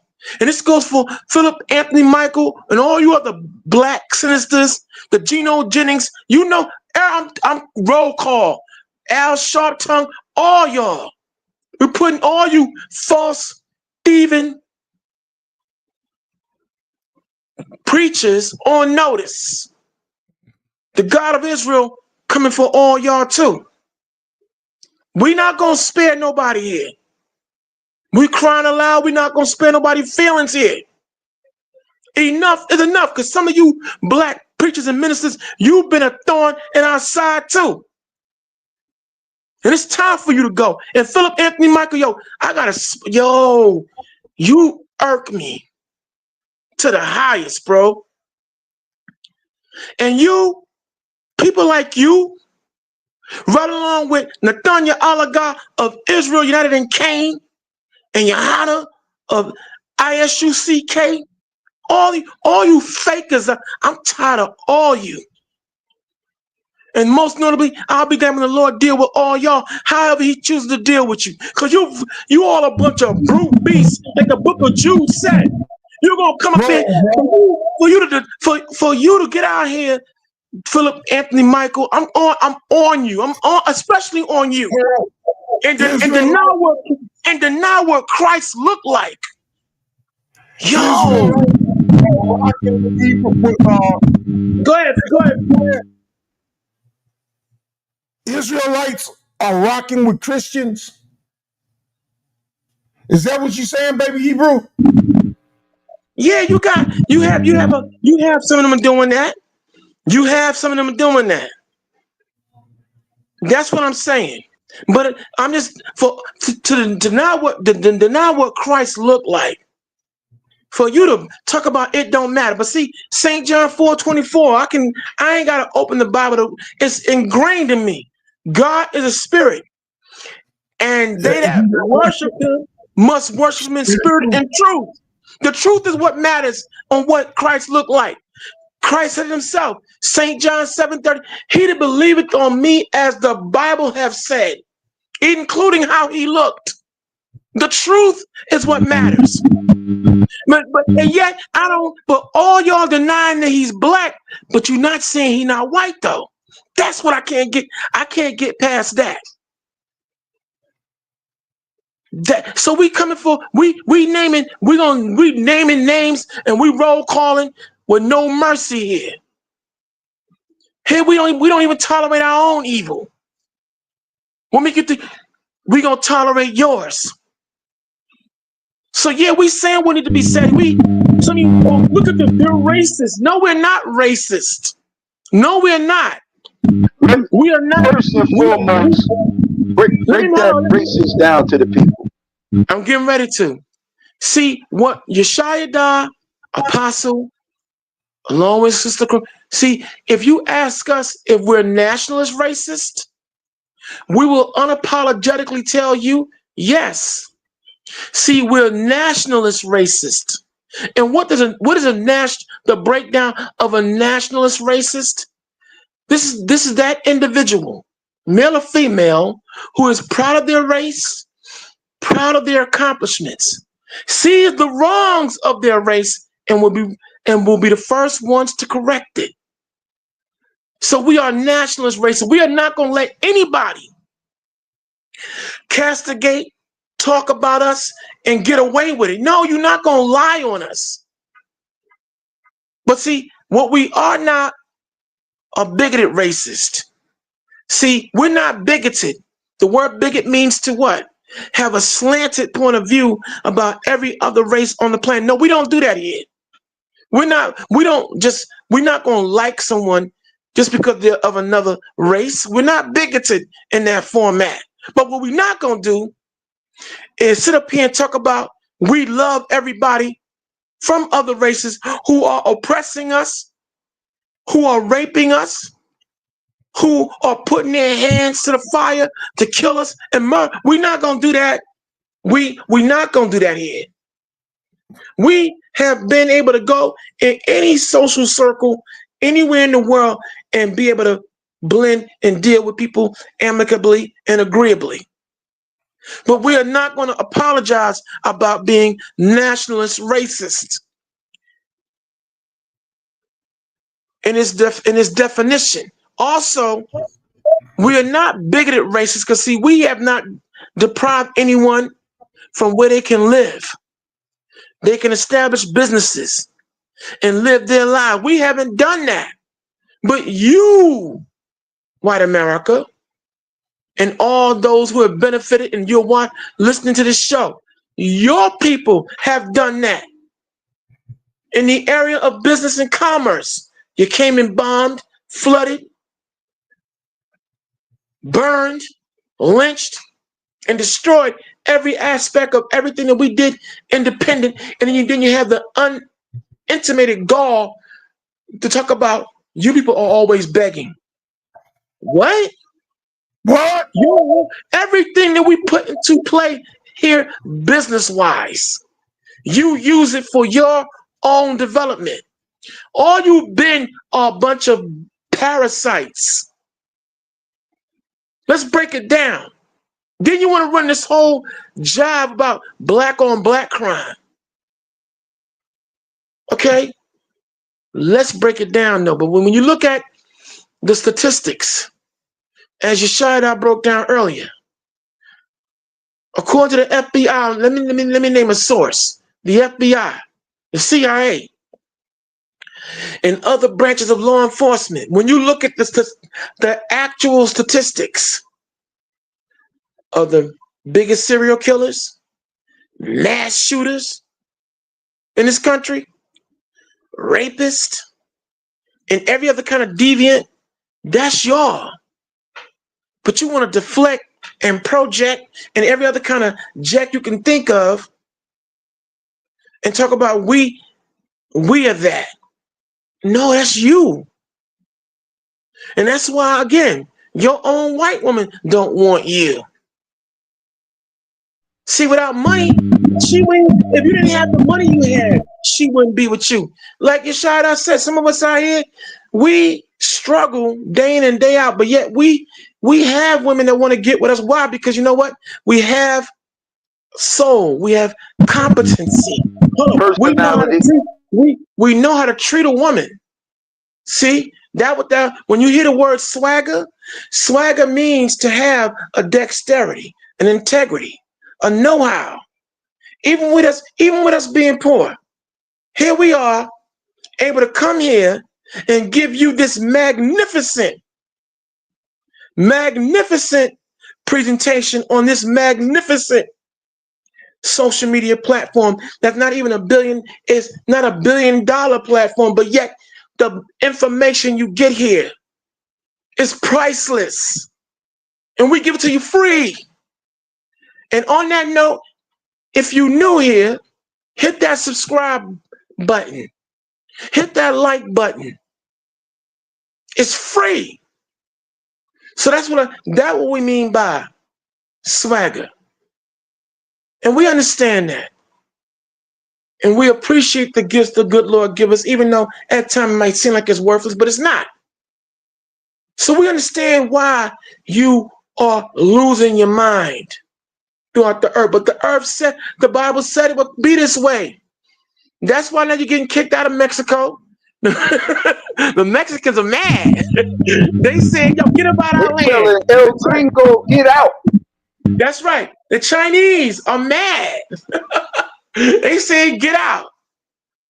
The Bible said it would come to that. You want your ice? All right, fine. They have their little organizations too. They got their attitude too, and they're kicking you out. See, the Bible said it would be this way, that every nation would return to its own kind. See, and this is why for all you black men and women out here, yo, let me hip y'all to something, man. We are all we have. All you divestors, all you swirlers, you're getting a rude awakening now too. And it's best you come back to your own. See, what I'm not going to do is fall for the okie doke and be told that some other woman of another nation can love me more than my black woman. No, see, this country put us at war. See, under the auspices, a fancy word for conspiracy, operation, a machine of J. Edgar Hoover and the COINTELPRO, counterintelligence program, a deliberate desocialization program was put into effect to destroy black male and female relationships. But we're not your enemy, black women and black women, black men. Black women are not our enemy. Stop with this whole passport bros crap. Stop being stupid. Our mothers are black women. They brought us into this earth. Your fathers are black men, black woman. And see, for all y'all divestors out there, you know what you're not talking about though? On that note, all the white women and white men that's killing their black lovers. You won't talk about that. See, y'all won't talk, all you black women, why come you won't talk about Sade Robinson? 19-year-old Sade Robinson, who went out there in Milwaukee and met with some Captain Caveman. And he cut her up into pieces. You won't talk about Chanel Blake out of I think it's Ohio, who went out and met Captain Caveman. He killed her and buried her alive. Damn. Don't call him Captain. Just say Caveman. Nah, man. I'm being sarcastic. Let me have some fun, like you do. See, we gonna go. We not sparing no. See, for all you Candace Owens out there, Serena Williams, we getting at all y'all. You won't talk about that. For all you brothers out there with you talking about white women are much more agreeable, bro. How come you won't talk about James? Talk about how many all the white women that got a lot of brothers murdered. Hello. Come on, you want to? Let's talk about it. Or they're murdering black men. See, we gotta, just like we talk about one aspect, we gotta talk about all of it. All you divestors out there, listen. Can't nobody love us better. For black men, no woman on this planet can touch the love of a black woman. Black women are. Black women, let me know when I can jump in. Let me rock with this one here. Come on, man. Rock. You been. Black women are where it's at, man. Black women have it going on from head to toe. That's why every other woman out here want to look like a black woman. False lips, butts, breasts, everything. Even down to her attitude. See, we understand why you white women out there getting your butts done, your breasts done, your lips, because you want to compete with the black woman. Asian, oh yeah, we know why. We get it. But for you black women out there, we gonna uplift you. See? And for all you brothers out there that's putting down our look, we have to understand that the government put us at war with each other, and the only way we're gonna bring peace is to address who did it. But black women are where it's at, man. And without our black women, we're not gonna make it. We won't make it without each other. And I'm not pandering. I'm telling it like it is. Yeshaya died. Now come on in and shake and bake. Go to work.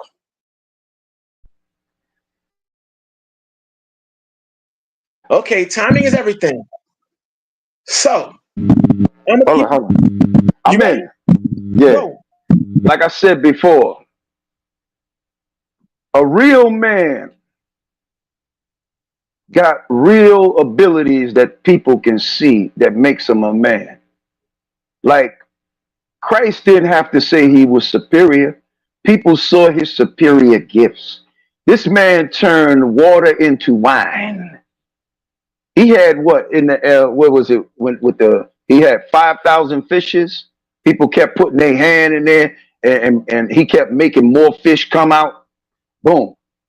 He walked on water. He never had to tell nobody he was superior. He showed his superiority coming from the Father, man. See, that's what bothers me about you people, is that you say you're superior, but yet I can't see nothing making you superior, because everything you want to be come from me, from us. You want to sing like us, dance like us. Hell, you want to bang your woman like us, you know? And your white woman, your woman, know that we the man and you are not. And you jealous of our manhood, bro. That's why you men have always tried to humiliate and degrade us as men, because you jealous that we got a source in us you don't resonate. See, the man we are, we was created and molded and shaped in the image of the Father. I'm gonna keep it a buck. You were molded in image and created in the spirit of Satan, the adversary of God. You know why I say that is? Because you do everything contrary to what's not of the Father. Okay? My thing to the world is, and I'm going to say this to everybody, if you telling me anything about this man, when he walked the earth, you got to go to the source of where it was printed. His life story is in that book. If you're not going in the book and telling me nothing, I ain't believing any damn thing. See, this fool that you was talking about, what's his name? Paul Anthony what? Philip Anthony Michael. Yeah, Philip Anthony Michael Pams. We should call his name Scam. That's your new name. But anyway, see, we saying the man is a man of color, And he's saying we lying. But he got the Bible in his hand, and he ain't going no showing me no scripture proving me that he's the so-called white man. See? I'm gonna say this too. See, you know what that image does? That image makes you honor and worship your oppressor. That image is the image of our oppressor. Let's keep it 100. And that's what they have done. They use that scripture in Ephesians, servants obey your masters, while they was whipping y'all behinds with whips. They use that scripture, but that really don't mean that. Our master is in heaven. Let's keep it real. All right. So he was saying, that scripture really saying, servants obey your masters, meaning obey me, obey my commandments, and you'll have good success. That's what our people could not do. See, this cracker, this white man, this Edomite, this European Caucasian, he twists everything to his narrative to make people believe that it's him. How you gonna make a movie about the Bible, and everybody in the movie is Caucasian? Even the Philistines, the Assyrians, everybody. Do you understand? Do you Caucasian people understand that you can't bring forth us into the world, but we can bring forth something that look like you into this world? Who has the superior gene on earth, you or us? Who's stealing whose melanin? We stealing anything from you? You stealing our melanin and selling it on the black market. Is that why hold up, Yeshaya? Is that why we have thousands of black men and women that are missing in this country? And that's not a joke. It's nothing to joke about. I'm deadly serious. Is that why? Melanin? Is that why they're about, at last count, 175,000 black women alone missing in this country? Then you have also Native Americans and others that are missing in this country. They've been experimenting with us, man, all the time, man. They've been messing with our genes, our DNA all the time. They've been kidnapping and taking our children, selling them on the black market. And I'm going to tell you, this Hashatan that in the Bible, in the garden, showed up, like they said, a serpent, but was more of a reptilian than anything else. I believe possibly even feeding off our children. I believe that.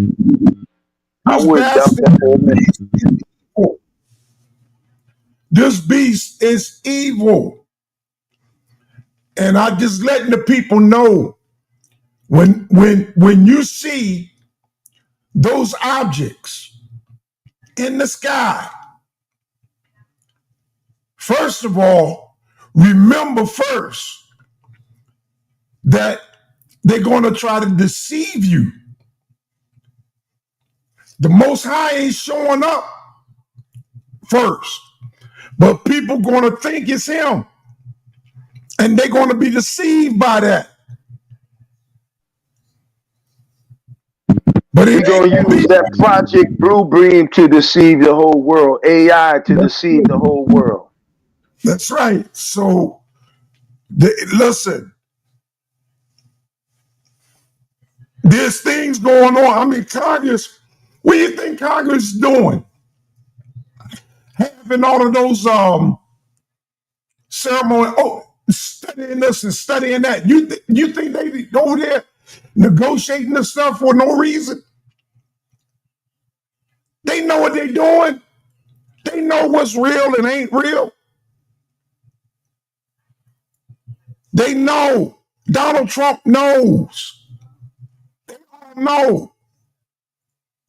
Perhaps that's why Donald Trump now is talking about the African American being Israel. He's trying to make up for some of his past sins. Maybe. I don't know. But I know Congress ain't sitting around. And the quick point, what did Donald Trump say? He said the 14th Amendment was for the children of the captives. not for nobody else. Yeah. Yeah. Donald Trump is Yeah. saying a lot, man. Yes, he is saying a lot. But let me take a quick time out, and we're gonna give a shout out to those who are listening right now. As you can see, you got Yeshida, Malakaya. We got Apostles of Quan on deck. Sister Karima, we're talking about what's on your mind, but we're gonna give, we're gonna give our audience and those who are listening, Mandinka Mally. Okay, JJ, formerly known as JJ 7000 in the building. We got Qatar Judah, otherwise known as Mississippi, Brother Mississippi. We have Indigenous Black Man, Salaya Ben Yah, Goldland. We have Jay Snake the Great. Okay, and between you, Mandinka, and Indigenous, y'all raising some good points about the organ harvesting, human trafficking, all these evils that are going on. And we have to address this now. This is why there are a great many of y'all, you're tuning into the Lions Den, because you're going to get it straight here, rough, rugged, and raw. And on a quick timeout, like I said, we want to thank you for allowing us to come into your mind, soul, and cipher. And you might learn something before it's done. Okay? And when you roll with the lion, like I said, you're rolling with the pride. And that's PRIDE, because we're always permanently ready and destroying evil, starting with our own. See, we're not playing. We don't cut no corn. We don't spare no blows. What we can prove, we prove. What we can't prove, we just leave it alone. Okay? It's best you do that. All right? We come in the spirit of Isaiah 41 and 21, producing our cause. We're coming in the spirit of 1 Thessalonians 5:21, being ready to prove all things that can be proven. And we're not sparing no one. And like I said, we understand that everything we say, we better make sure that it can be proven. So we don't deal with no theory or conjectures here. And anytime we do, we'll let you know. But anything that we deal with here are facts. FACTS, frequently accurate, correct truths. Now somebody gonna go steal that, but I'm just saying, you heard it first here. But look, it's what we do. We enjoy what we do, and it's free. So if you're new here, like I said, hit that like button, hit that subscribe button. Okay, it don't cost you nothing. If there's some of you out there who know how to have a relevant, intelligent conversation, continue to drop your points in the comment section, because we are reading them. We're reading them. And again, I shout out Mandinka Mally, formerly known as JJ 7000, Indigenous Black Man, Qatar Judah, or Mississippi. You always got so many colorful names. Okay, Salaya Banya and Goldland Guns, Jay Snake the Great, Dominic Liddell, all you family members, thank you for your listening in and your commentary and ideas as well. So with that being said, now that we're out of commercial break, let's continue on. I think that Yeshida, you had the floor last. Yes, sir. I had the floor last. Here's what we need to really truly understand is that we're in the last stages of this empire. See, this empire was created based upon great evils. And we see these evils and the policies of this land and this government, all of that is towards targeting us, to oppress us as a people. See, we have not rose up in this country and destroyed any white township in America. Not one. But how many of our townships in this country, when we were segregated from these people, when we was flowing and doing real well, we was prospering, y'all got jealous and you came in there and destroyed our towns. There's a place here in New York. Malachi and I live here. We've been in that park. It's called Central Park. It used to be called, it used to be called Seneca Village. It was a black township on that island of Manhattan, where we lived in there.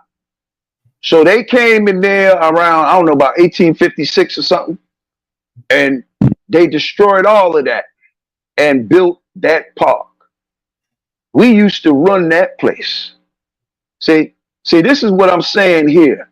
I could respect Donald Trump if he said, make America white again. I can't respect him saying, make America great again, because there was nothing never great about America for me or my people, maybe them. But he wants to make America truly white again, where everything benefits only them. That's really what he wants. Okay? But he knows he's a puppet on a string. He's a puppet to the Father, man, and the Most High is moving him and every other leader on the earth the way he wants to. And he's giving you a clear message that he ain't playing no more, because the things that he is doing is really a shock to some people on this earth, why these things are happening. But there's more to come. We're not at the end yet. We're close to the end, but we ain't at the end yet. You understand? See, this is what I keep saying with our people. When certain men like myself and Malachi and Apostle, we come on here and we break down things from a spiritual level, some people might trust it and some people might disagree with it. But what I'm going to say is, we're going to find out who's been right all along in the day of judgment. That's when we're going to find out who right and wrong. See, me and Malachi have been telling certain people that the end of this kingdom is coming. Some people might understand that and say, yeah, you're right, I can see it. And some people say, I don't see it.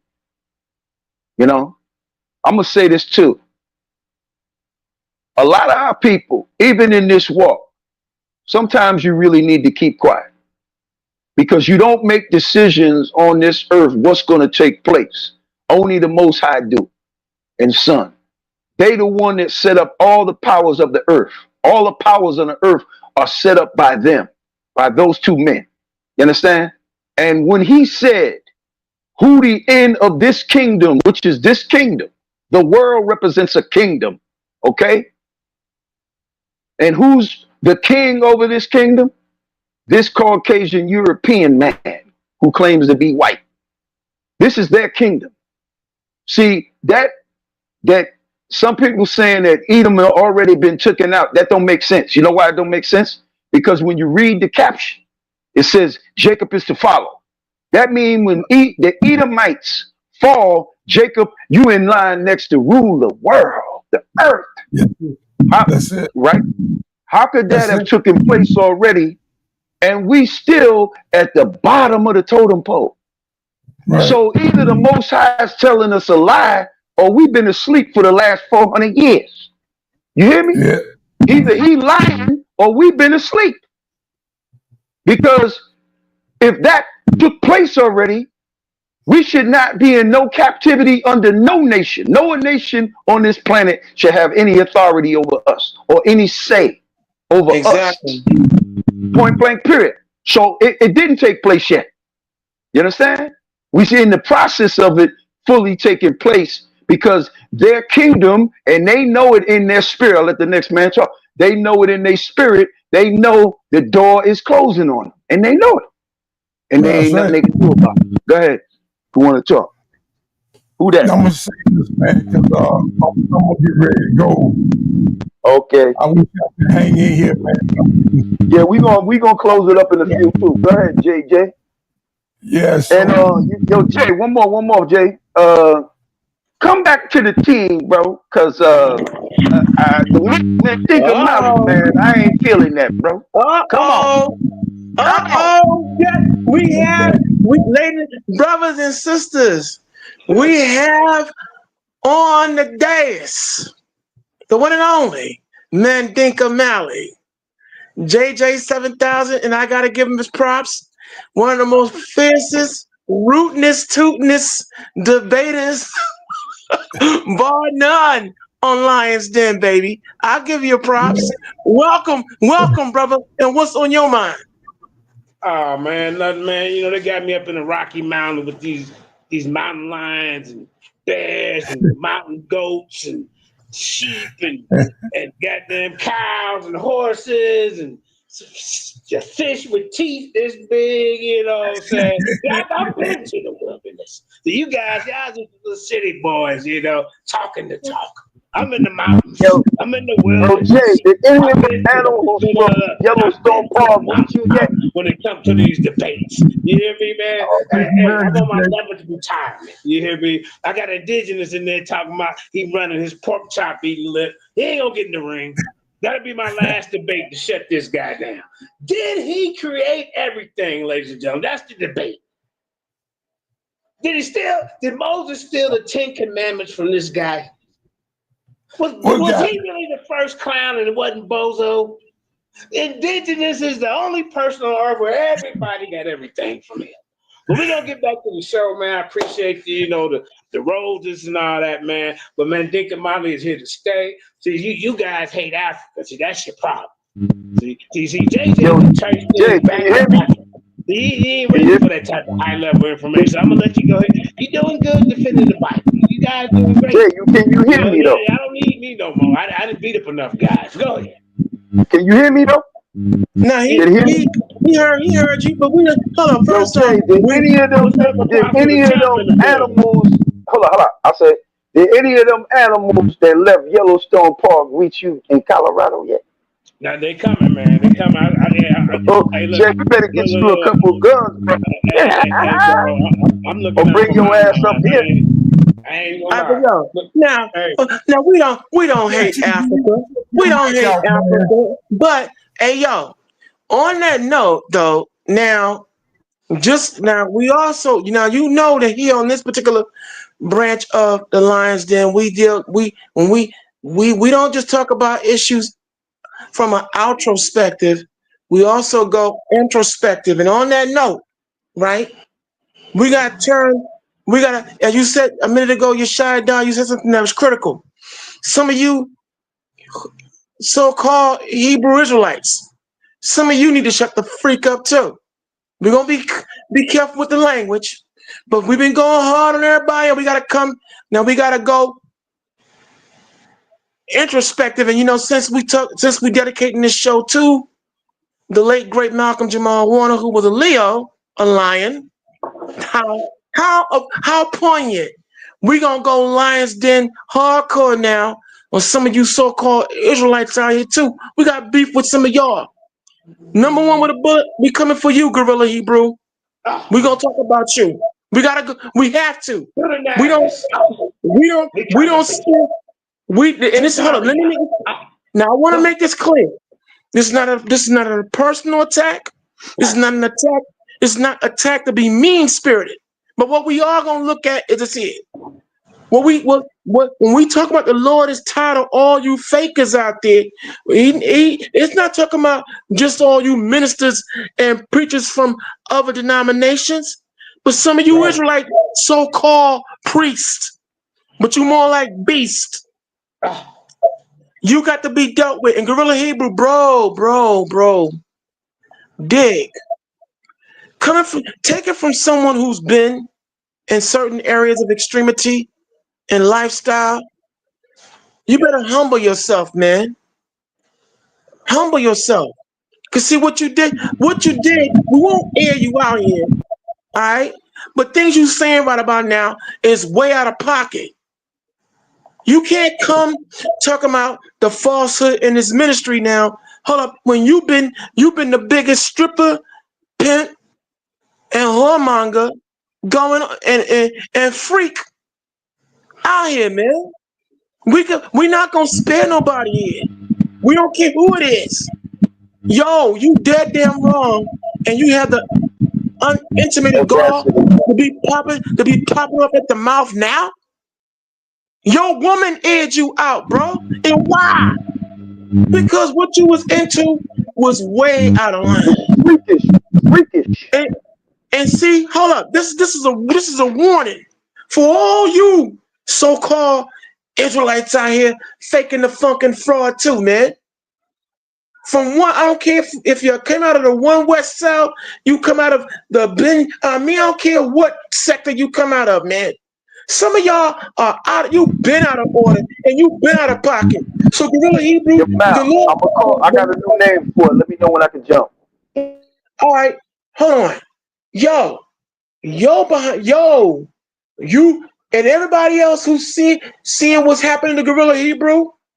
Before him, you got Tanadakia and so many other. You said yo behind. I heard you. You said yo behind. Go ahead. Yeah, I know. Okay, JJ, don't start.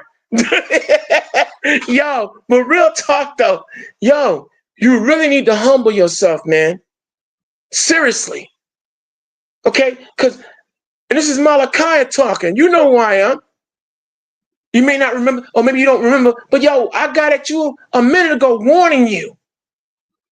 And this goes for all you other. Now take heed, because the Lord is tired of some of you so-called priests and sinisters in this ministry, making it look bad. All this rah, rah, rah, and the way y'all carrying on out there, whoremongering, embarrassing the ministry. I'm talking to you, Maharaka. I'm gonna name names. I don't hide. That's why I'm showing my face. No, don't go there with that. But I'm just saying, yo, we don't talk about him. We getting there, everybody. What about Judah Nazareth? Hey. He talking about killing babies and women. This dude's a joke. That's why I'm disappointed. Let me get 1 minute. Let me speak. Yeah. So just let me say this is why I'm disappointed in you Israelites right now. Because y'all ain't handling what y'all ain't cleaning house.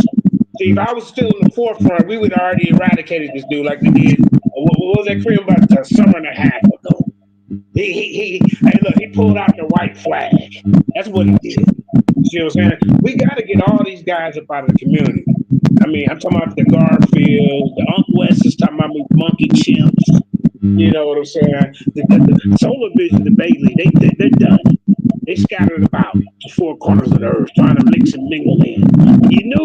You knew what happened. You guys weren't enabling this guy. See, we was on the outside looking in. We really didn't know.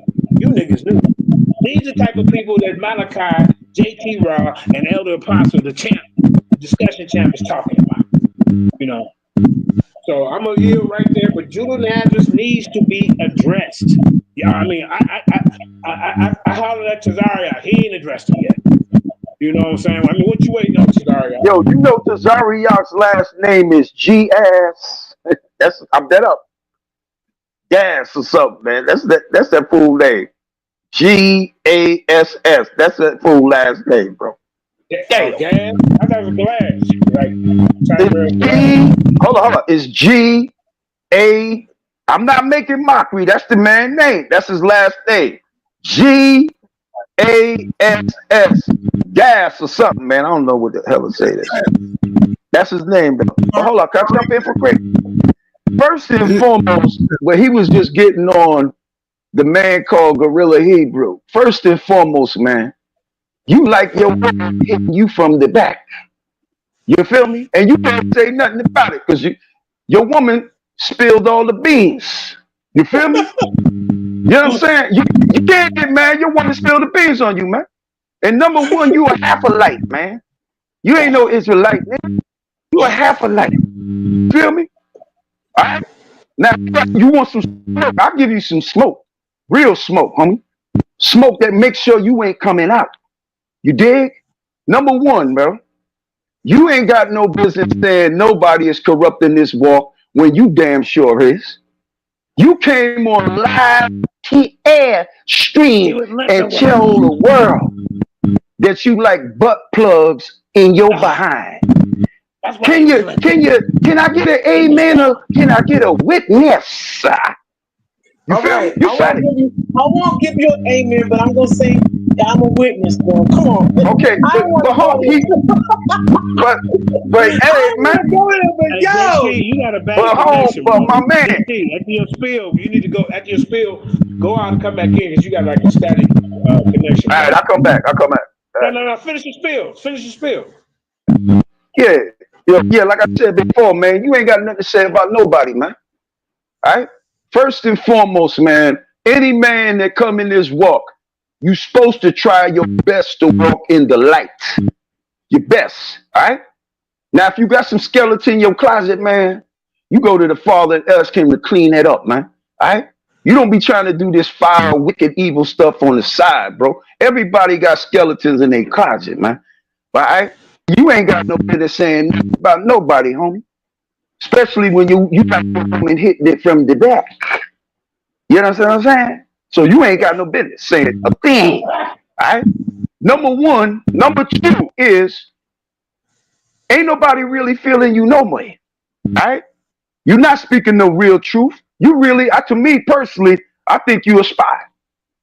That's why all of you cats come in here and you do the evilest, wickedest stuff because you've been chosen to come in here and make this walk look bad. And that's all of y'all been doing. You've been making it look bad. You know what I'm saying? And I'm going to say it like this. America, straight up, if he listening, nigga, we know you a spy, nigga. You got picked up by the FBI, didn't you? Didn't the FBI come on Jamaica Ave and pick your ass up a couple years back? Say something, man. You know damn well it is. Everywhere your monkey ass go, I'm going to call you monkey, because everywhere your monkey gorilla ass go, you bring a goddamn problem wherever you go, nigga. You don't like it, nigga? Come to me. Because already, I'm going to tell you like it is. Shaka already told me, nigga, you scared of me. You scared of me, nigga. You know I'm going to bring that flame and I'm going to burn you in your ass. So what you got to say? We ain't here to play no games with nobody, bro. There's been a lot of y'all out there. You have a problem with Yeshua and myself getting at some of you so-called Israelites, and you can't so-called campsite. No, look, we don't give a rat's behind who you are. There's no respect to person. There's some of you witness in this Israelite community. You're an embarrassment and a disgrace. You, Johanna, we ain't finished with your ass either. Tree jumper. We ain't finished with you. Little boy lover. Little boy lover. That's not a joke, man. That's not a joke about, man. No disrespect. But your ass, we tired of all you charlatans out here, man. And it's time for y'all to go. Okay, I have no respect for Zabak. I don't have no respect for none of you dudes, man. And I'm gonna name names, and I don't care who don't like it. Clean up house. There are a lot of things that's been going on in this community. All the whoremongering, all the damn misuse of women, using the scripture to mac up on some booty and pimp out women. Let's talk about it. See, pork chop means like indigenous black man. Yeah, don't forget about the pork chop. Yo, I ain't getting involved in that. I'll leave it alone. Hold on. Matter of fact, I'm looking in the comment section and I see we got a war going on here. Okay, first off, I want to say welcome, I Am Manna. All right, now I told y'all that when you come into this lion's den, conduct yourself. Now I see indigenous black man, you tripping, bro. What's all this? What's all this disrespect I'm reading, man? Right. Okay. Let me drop this right quick, y'all, before I go. Keep it up, you're gonna get blocked. Now you better act like you got some goddamn sense. Nigga. Let me say this, y'all. I'm the only one in the community to hold the phone for you for 3 hours for a goddamn show. Yo, let Apostle speak. Let Apostle speak, man. All right, let Apostle speak. He get back to that. Let Apostle go. Go, Apostle. Go ahead. Speak on. JT, close your mic just for a while. I haven't had a chance to speak on.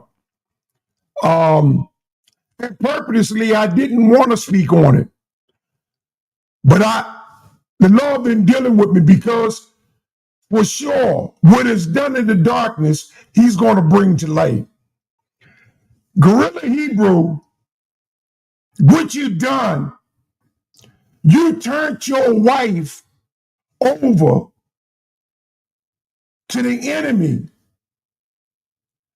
and the enemy put a baby in her belly, and now she done left you and with him, all because you wanted to enjoy seeing your wife get done in by a white man.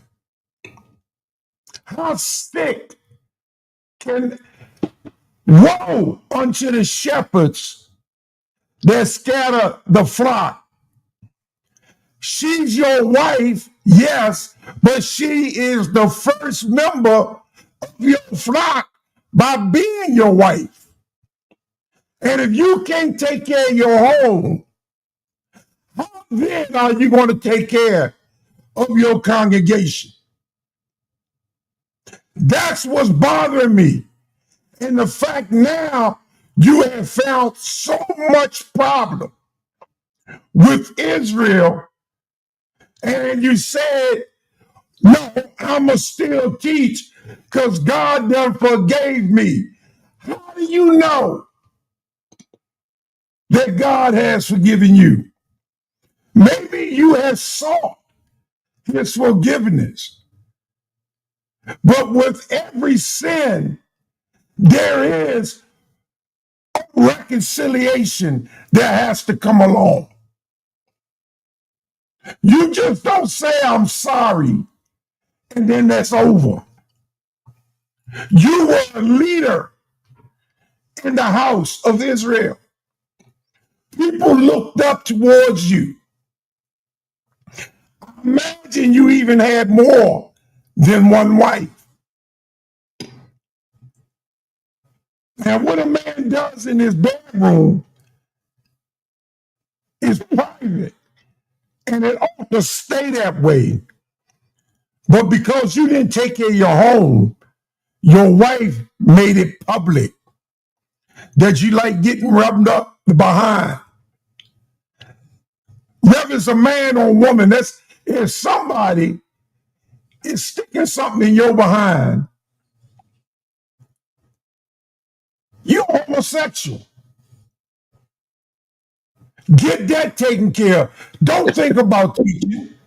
Can you hear me though? Somebody else's problem. Okay, You better. Don't think about what other people doing. Sit your ass down. Pray. Develop a closer relationship. Seek God's forgiveness. Don't speak.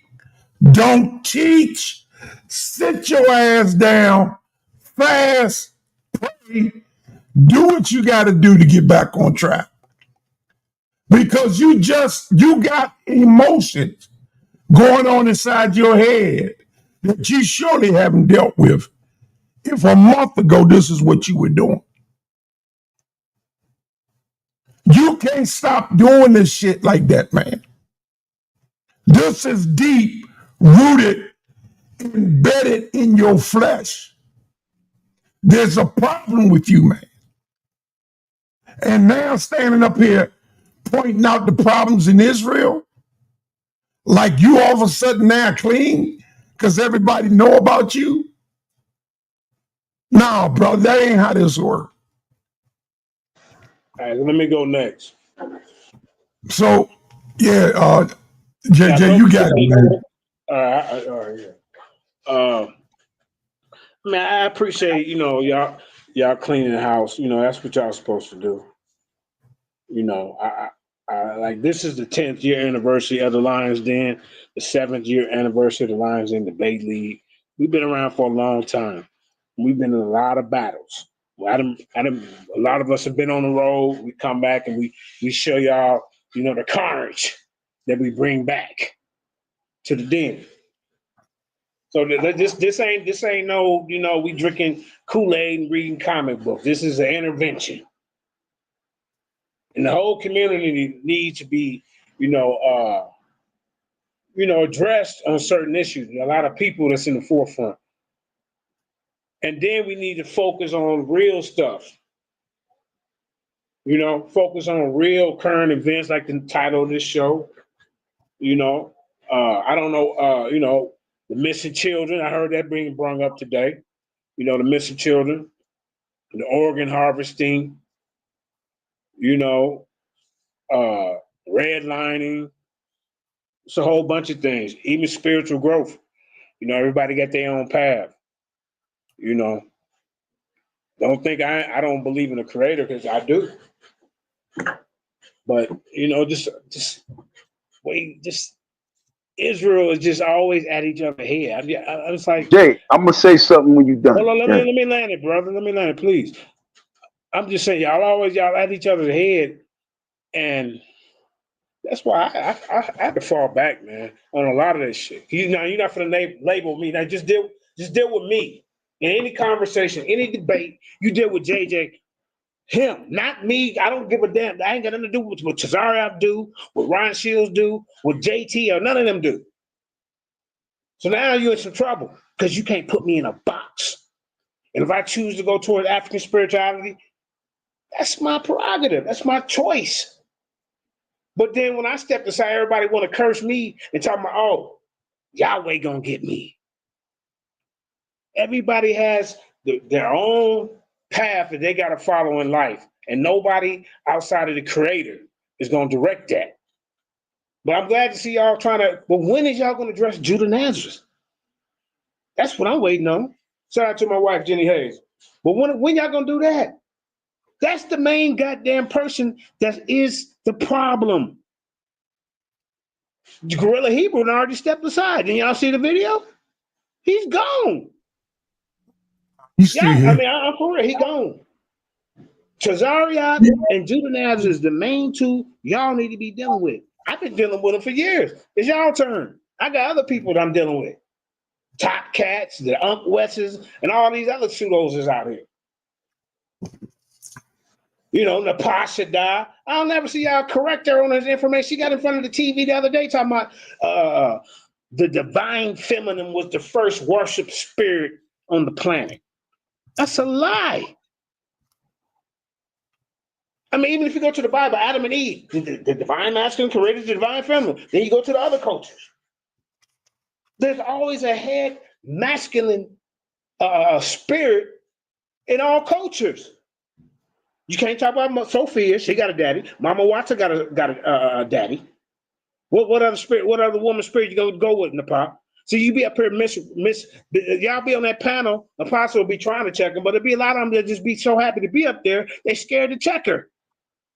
There's a lot of people over there that need to be checked. This is why they had to run me off, because they know I'm that one that do that. I don't care who you is. Are you?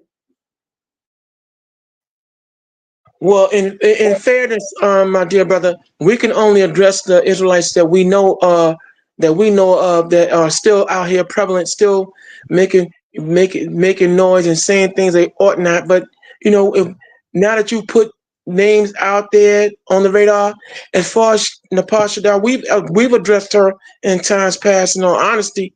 And Nepal, that's something I can deal with. She I okay, mean, ain't nobody. but do the math. I'm not aware. You know what? I'm gonna tell you right now. I haven't. Because I've been sick and out the game. I'm not aware of what Judah Nazareth is doing right now. But what I will say is, you're seeing that we taking the task those Israelites who still are a prevalent problem. And see, you know what? When you made a very powerful statement a minute ago when you said that's why you falling back on certain aspects of this Israelite. See, that's why we going hard, JJ. Because see, when you have within this ministry, we talking about we will be, you know, the forerunners of spiritual reformation, redevelopment, nation development, and yet you have among us people out here who were a problem yesterday and they still are today, that's damaging and shaking up other people's ability, not so much to function, but just say, hold up, y'all talking all this, but look what your man over here doing this, your girl over here doing this. You got one sister, she up here, you got 7 brothers who know what she look like naked, and y'all letting that go on. But you talking about everybody else. See, this is why we do what we do here. We're showing that we don't care who it is. We come for anybody. Now, when I hear you say that you had to, certain things make you fall back, it's not just you, it's others that not so much get shook up and they can't handle it, but still they looking like, come on, man. And here it is now. Here I've been a long time advocate along with Yeshua, but you here that when we've seen the evil and the wrong in this particular sphere of the community, we are going hard. We not sparing nobody. We don't care. See, we gotten it to Zariak. He know Johanna's off. He know what they teaching is off. But they're in too deep. With the Illuminati, they're in too deep. With the Rosicrucian, they're in too deep now. This is why the Most High now is starting to clean house and bring death. He said he's going to start at his sanctuary first. And there's and some let of me you. know when I can jump in, please. There's some, look, I don't wish death on nobody, but damn it all, there's some of you out there that you know who you are, and some of y'all get mad when Malachi says it. See, you'll hear someone tell you Malachi is emotional. Malachi is he has mental issues. Malachi is, but you know what you haven't been able to say in all the time that I've been on the Lion's Den? And we brought in Elder Kazak out of our zone. We brought, and I won't say we, Yeshua Dog did, okay? Located him, the Most High put the spirit in him to come in. One thing you can't say about Malachi is I'm lying on you.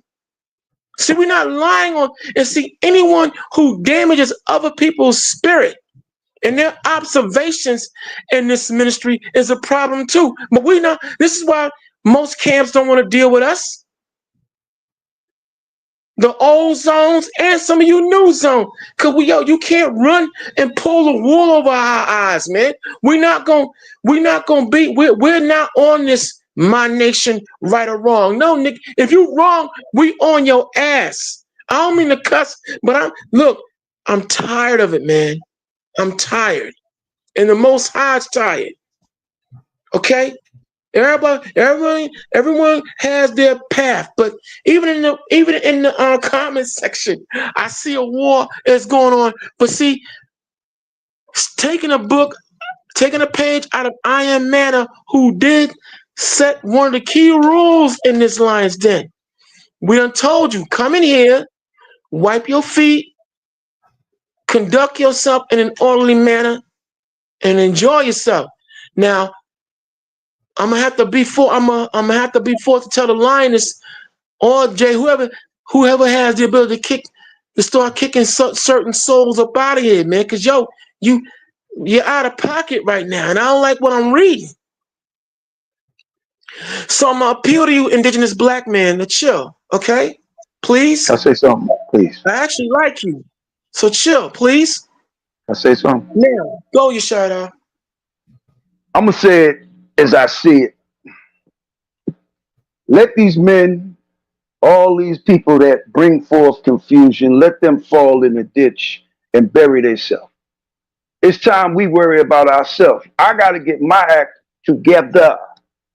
Malachi got to get his act together. Jay got to get his act together. Apostle got to get his act together. Karima got to get his act together. We ain't got no time for BS no more. You hear it? Y'all understand? So if y'all want to, I'll let you get it. Listen, if y'all want to push, if y'all want to push forth things that's not true, I'm not going to be the one paying for it. You see? You understand?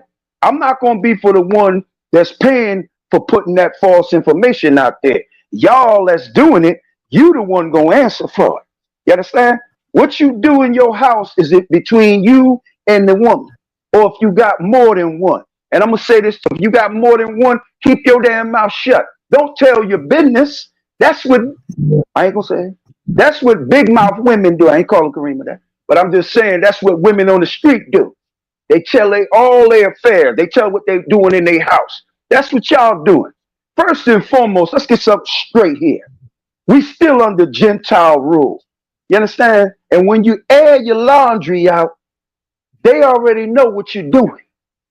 Don't get on social media. Yo, I got five. Who you think reading the comments, fool? And your name is there.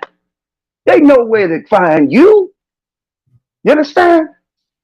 See, the Most High didn't bring you in this walk to be stupid. He brought you in this walk to get wisdom. But some of y'all in this walk, you still a damn fool. You still the same fool you was in the world before you came in this.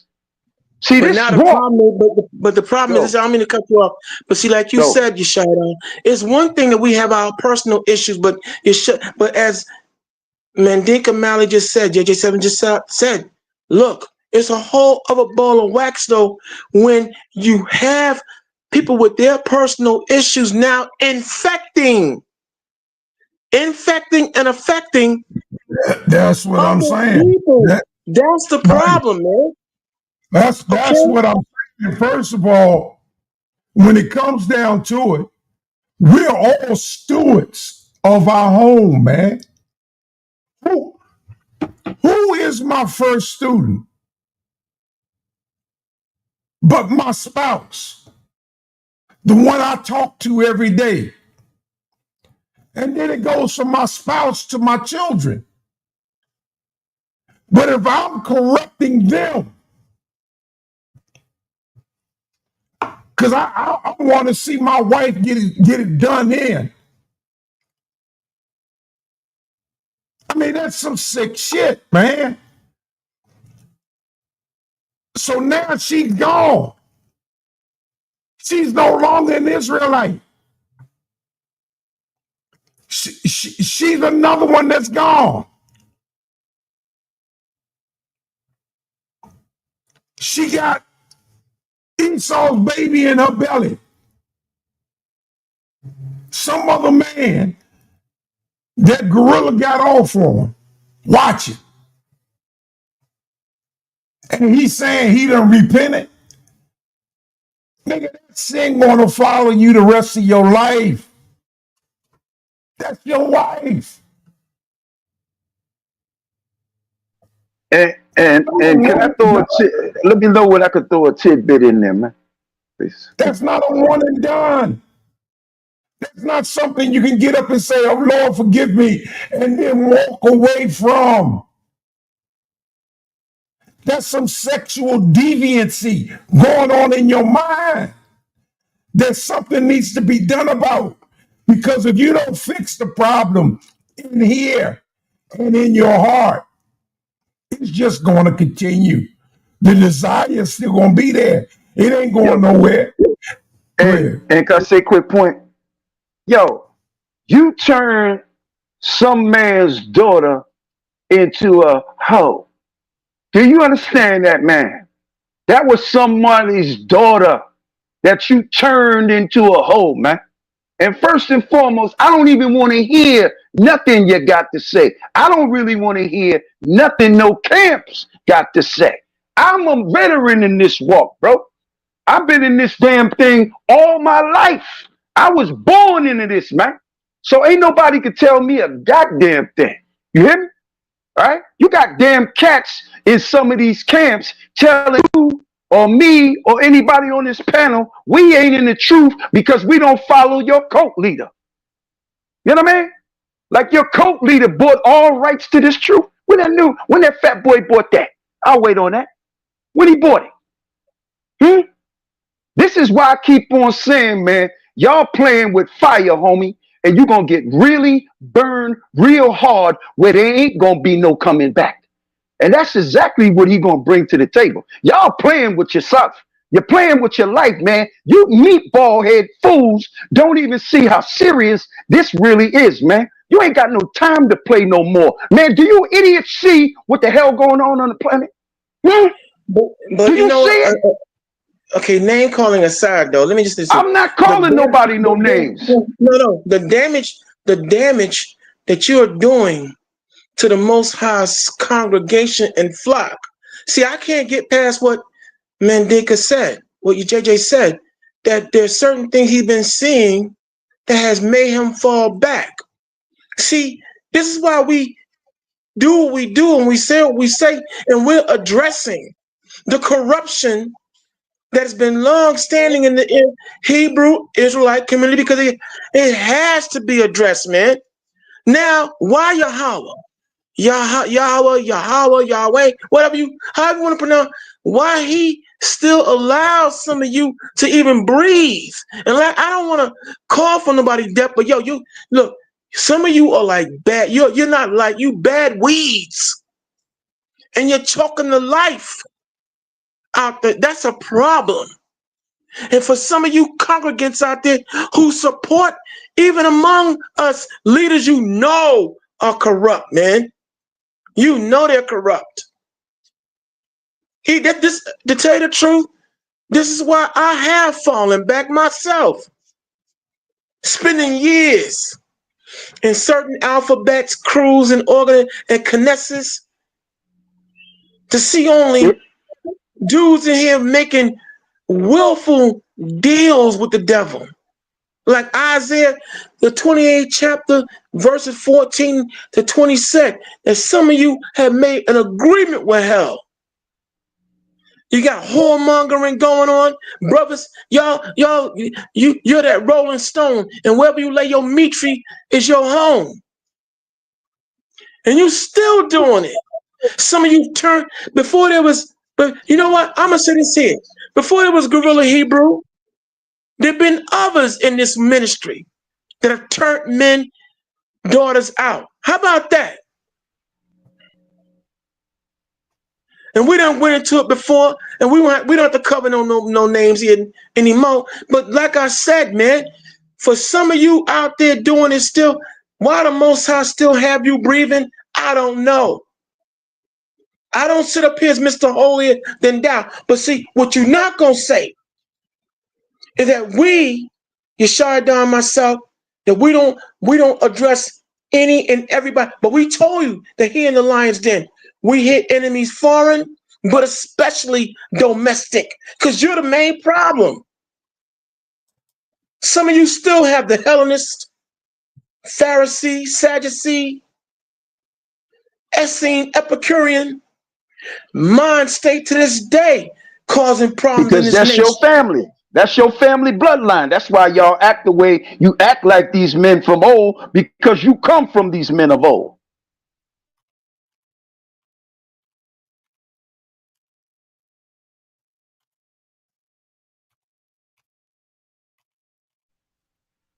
Now, to my beautiful sister Tawana Johnson, our color commentator, if you're talking to me about I'm not the judge and I have sinned, if you've been listening to this broadcast, my lovely, you've heard us say that we have our issues like anyone else. But see, let me just say this here.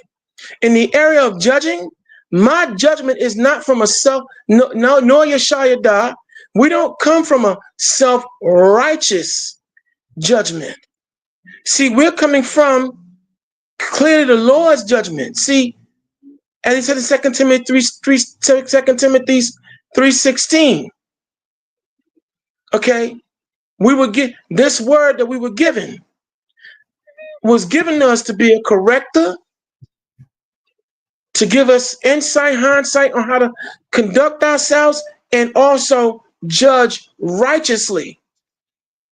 See, yeah, we have sinned, but see, it's one thing to have personal issues that only affect you, my dear sister, but it's a whole other ball of wax when we have men who have their demons and now they willfully infect and disrupt and corrupt the congregations and those who the Lord gave them to assign to watch over. See, that's a big difference. Because see, now when Christ said in Matthew 7:1, judge not, it should be not judged. He didn't say it wasn't for us to judge. But when you read on down to verse 6, he talked about self-righteous judgment.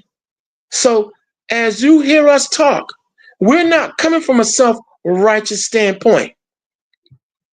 But what we are judging and talking about are those in this ministry who fake the funk. As Christ said, you honor me with your lips, you honor the Most High with your lips, but your hearts are far from you. See, I assure you, Sister Johnson, if you were talking to me, or if you're talking about Yeshaya as a whole. Didn't he say, cry loud, spare not? Get into that. I'm driving. That's part of it, but I'm driving something. I'm driving home something bigger. What I'm saying is here to you, sister. I guarantee you that if you went out here in any community that we have served, there's not an Israelite man, woman, nor child on God's green earth that can say Malachi, Yeshaya, robbed them, sexually abused them, misused them in any way, shape, or form. You won't find that. Now, have I done evil or to an extreme in other circles? Yes, I have. Am I paying for it? Yes, I am. Have I talked about it and confessed it and put it out? Yes, I have, because I don't hide. I don't run. As Yahweh Shai said, through the Most High. Listen, or Yahshua, as some of you say. Look, when you confess your evils, the Most High can deal with you. When you put them out there for others to caution them and warn them, He'll work with you. So you're right. We're not sitting up here on no self-righteous trip. But what we are talking about is an urgency to hear our brother say that there's certain things he's been seeing that have rattled him where he fell back, and he got his own issues too. But it's a difference between what we do on a personal versus coming into the ministry, sister, and turning people out. See, I'm up here bearing the conscience of knowing beautiful women who came to me, pouring their hearts out about how they were used by multiple brothers. See, I got that. When you have this kind of stuff on your conscience and you don't try to help them and you don't try to be a beacon and make it right. And among you are creeps and charlatans who have destroyed people mentally, psychologically. We have to sit up here and bring these people out and let it be known. So, go ahead, you shut up.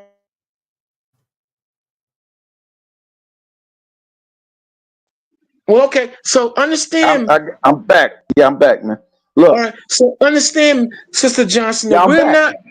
Okay, hold on. I'm gonna finish up. We're not coming from a self-righteous standpoint, and now Yeshaya, I pass it off to you. I'm gonna ask that question to her. If you a person that came or coming into this walk learning true facts of yourself, how would you feel that you learning truth and being abused as you learning some truth about yourself? Wouldn't that break the cycle of your faith? Even though you know the truth, because you got used in some way in this truth, wouldn't it break the cycle of your faith? Yes, it would. See, and that's what we're saying here. There's people that come into this, learn this, and these men over this, they use this against these other people to humiliate these people and to use these people. See, and I'm a man that don't sugarcoat nothing. I let all of they black behinds know. If it was up to me, I'd get in your ass. I'm not here to play, okay? Because the Lord gonna get in mine. Be careful what you say. I didn't say nothing. Getting in somebody's butt. I'm being silly. I don't mean it like that. I ain't talking about some little San Francisco, love American style San Francisco verse. I ain't talking about that. I'm talking about I'm gonna get on you, meaning I'm gonna bring the heat to you because it's time to bring that heat to you. See, a lot of you, some of you, even some of you cats that's in these camps, you might listen to me. Good. I don't care if you don't like what I say. That's all good. But if you got some smoke to bring to the table, I'm ready. I'm ready. Is you ready? You feel me? Because I'm going to say this too. Ain't nobody got the right to tell me, who know this walk longer than all of y'all. I know this longer than all of y'all. I was born knowing this.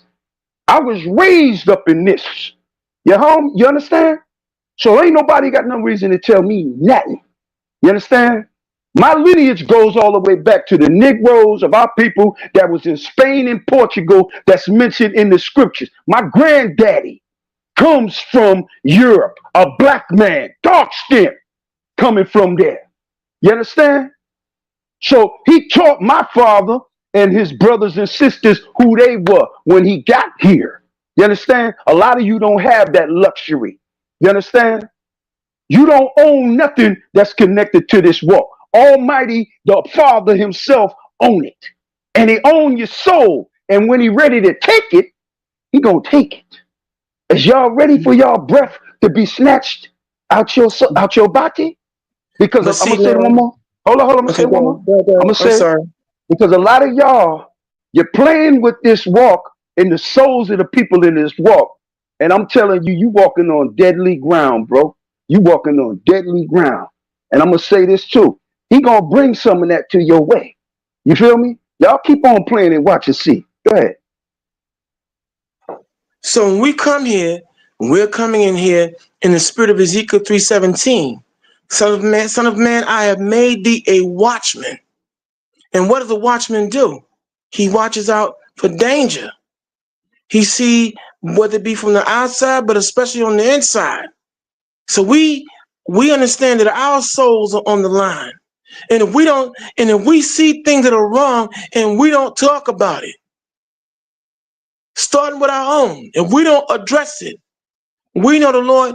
I know firsthand how the Lord gives it up when he's against you.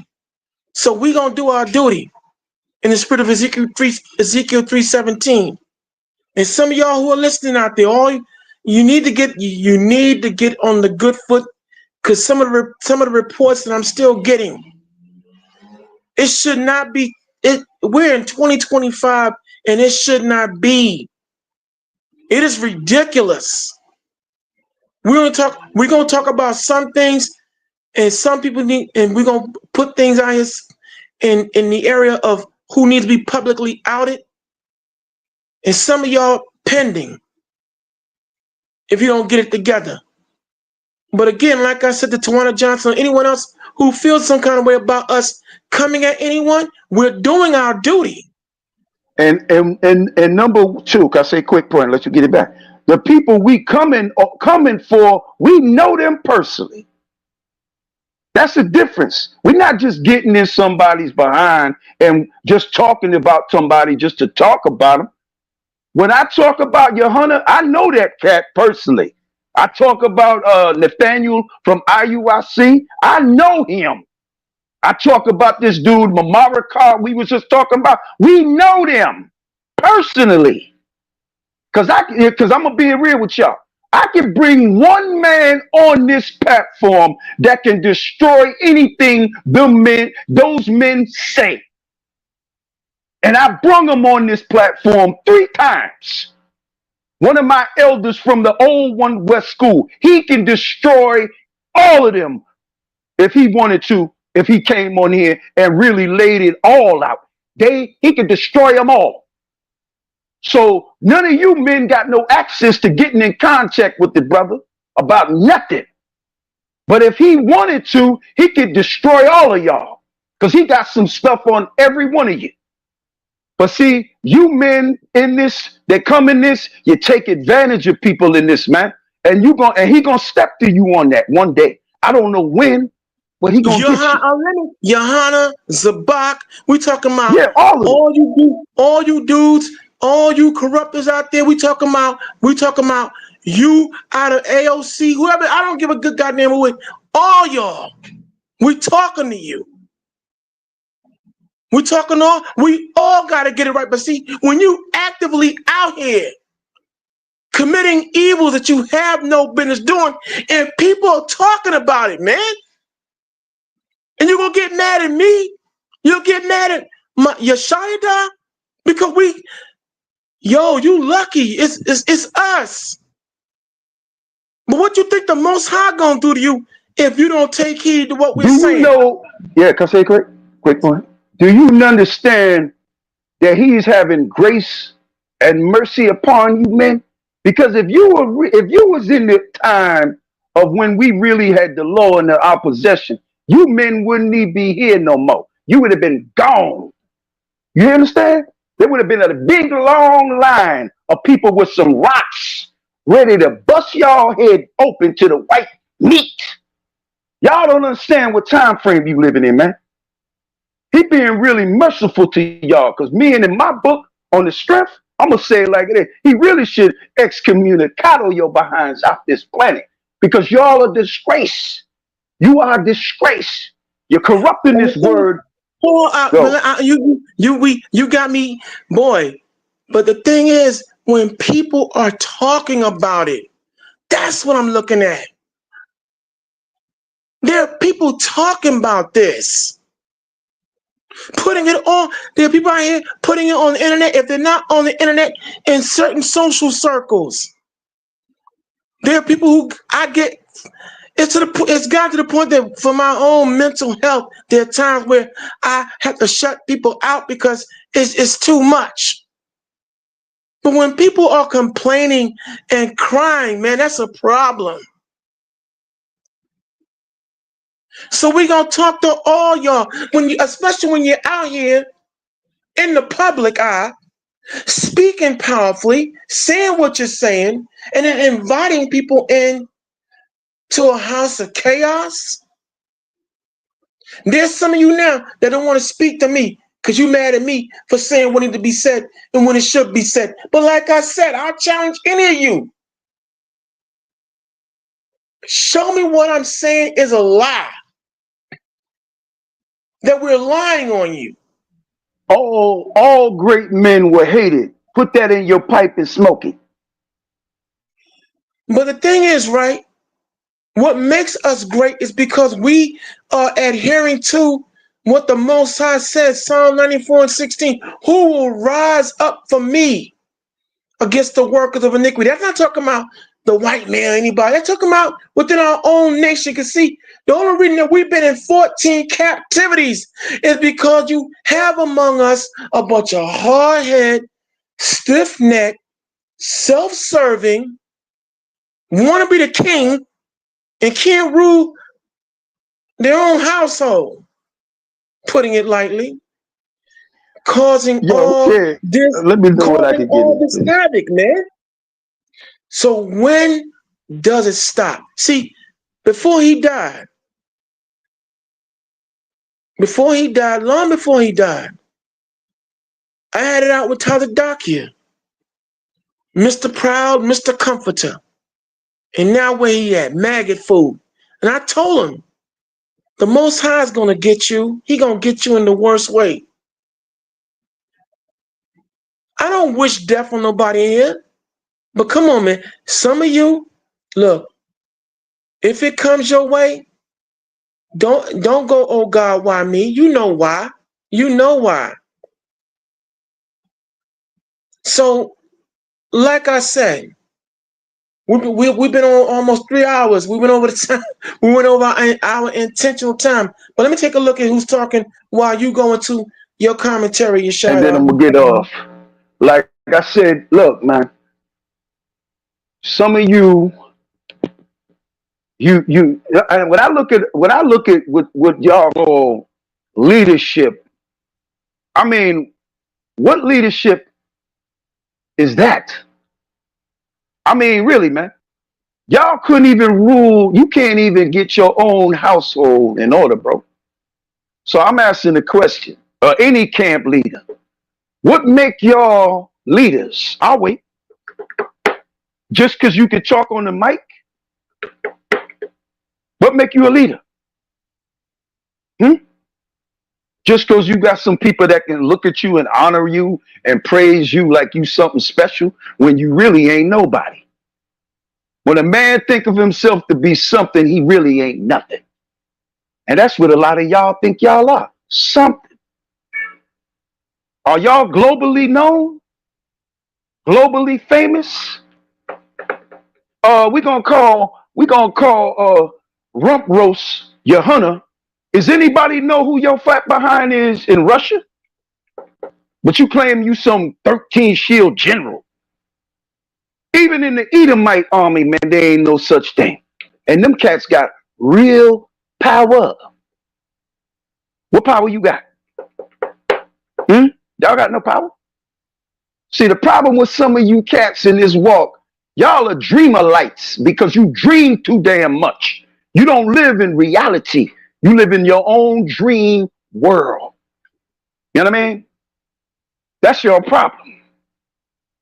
See, sometimes, I'm going to keep it 100. Some of y'all really need to keep your mouth shut because you really don't know what you think you know. Because I've been in a situation, me and Molly, we've been in a situation where there was a man that put out there the year 2000 would be the end of Edom and had simple simple men. Negroes. I'm trying to be cool with the word. I'm going to say simple men go out there and push the year 2000 would be it. You had a man called Chahar in 1998. He was pushing that America got 628 days left. If this was ancient times, there would have been 628 bricks come upside your head. You hear me? Great millstone. I'm being honest, man. You know what I mean? and then, see, let me explain something to you. We got one king. We got one real leader. See, the Most High making moves that you men can't move. You can't make them moves, homie.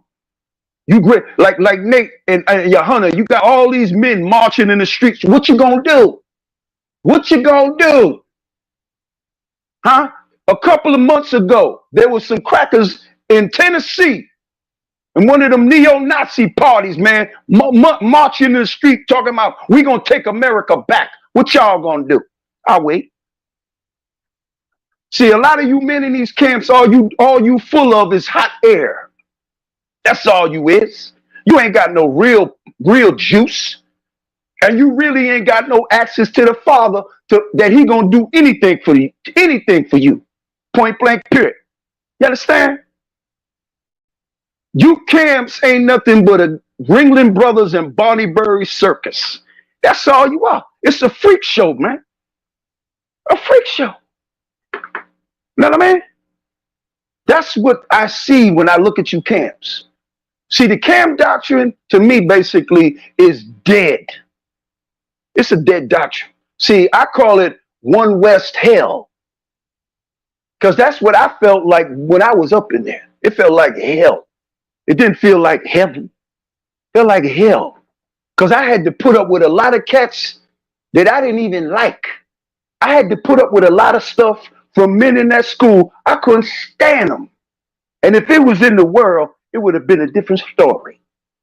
But I tell everybody, while I was in that school, why I tolerated you for two men and two men only. The father and son. Not that I wanted to be around majority of you. I ain't talking about everybody.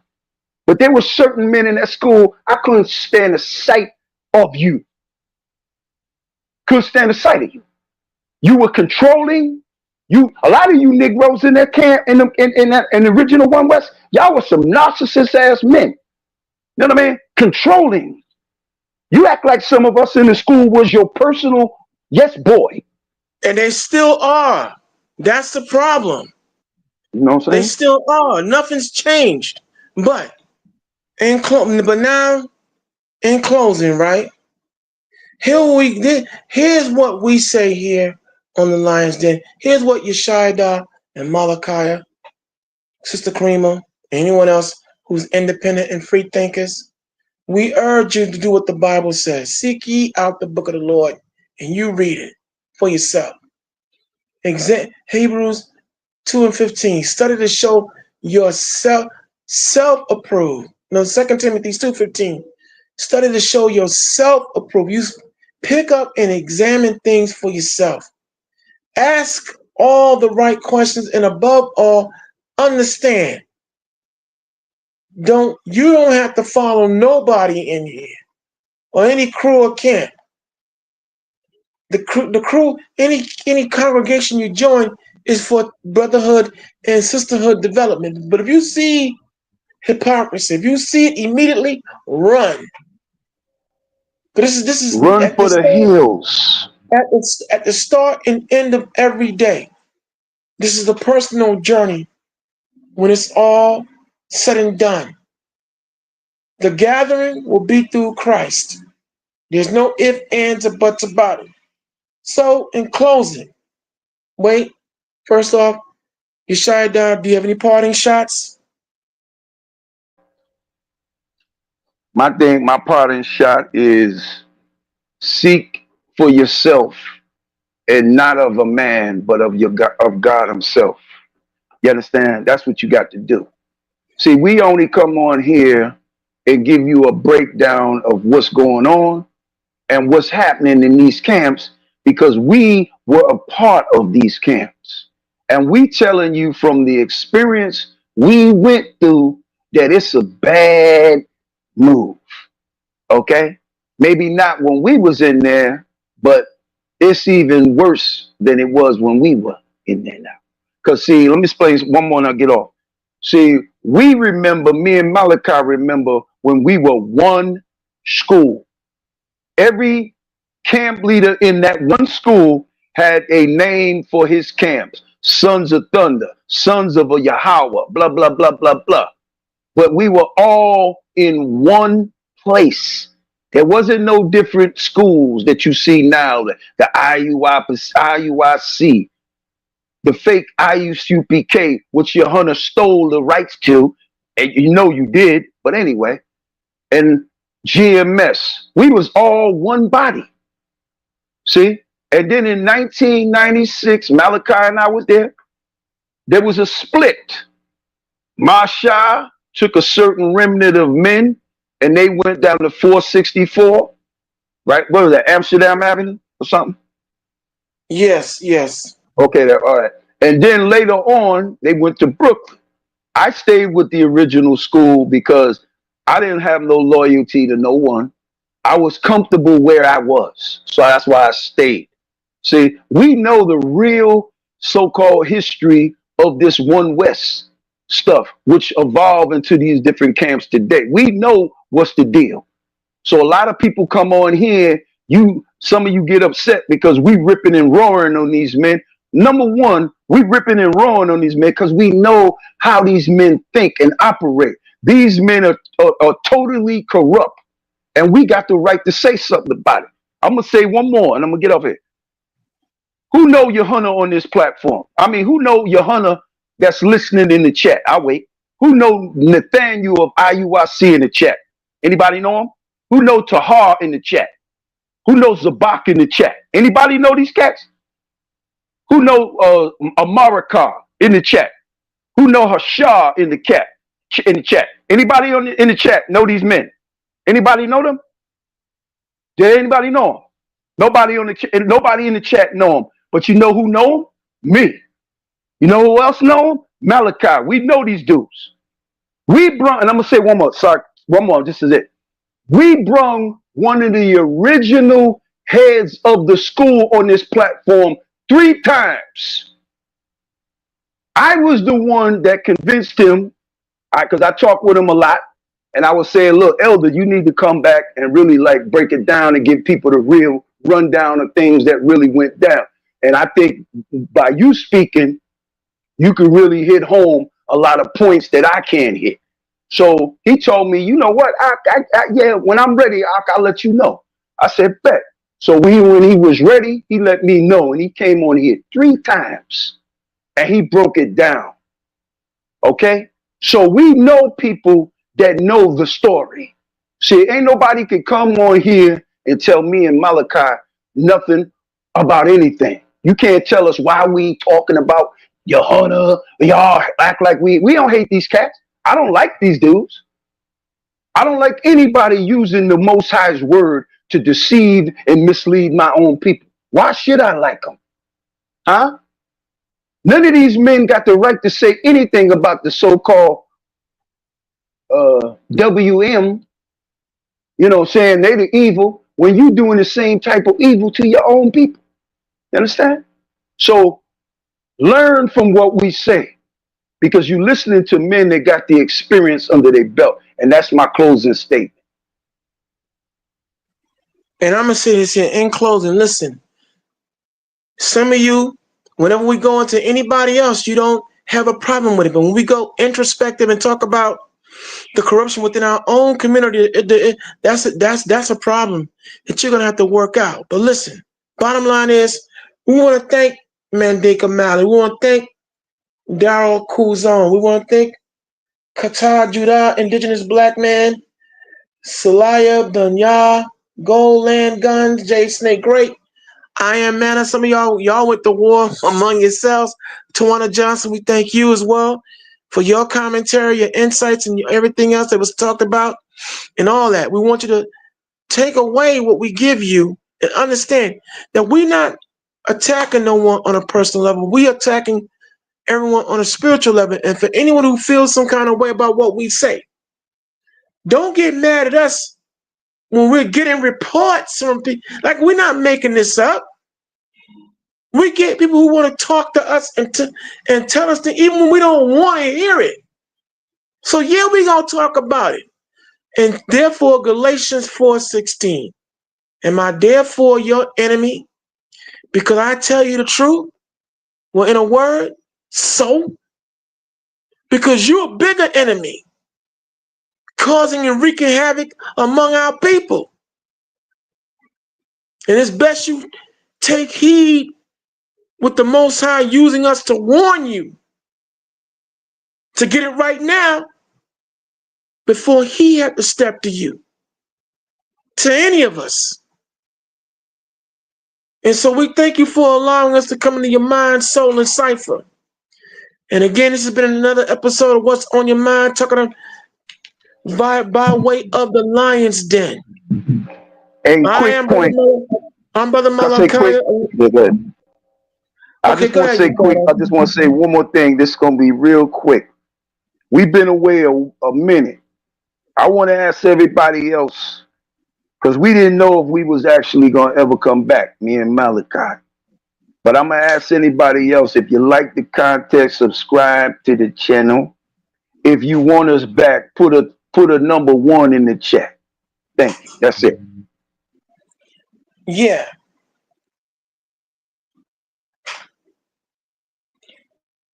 As I was saying, as I close out, we thank Sister Karima for allowing us to come here on this format and once again put it down. We thank again you out there in the listening audience for hearing us out. We thank all of you, and we above all we give an honor to the Lord in Christ, from whom all positive thoughts flow, and they have mercy upon our raggedy behinds to be able to come here and make this presentation and appeal. And to the brothers out, to the gentlemen and to the men that we named, if you feel some kind of way about what we're saying, if you think we're lying on you, if we're mistaken or you think we're lying, I will extend the invitation for you to come here and to have a discussion with us. Help us understand.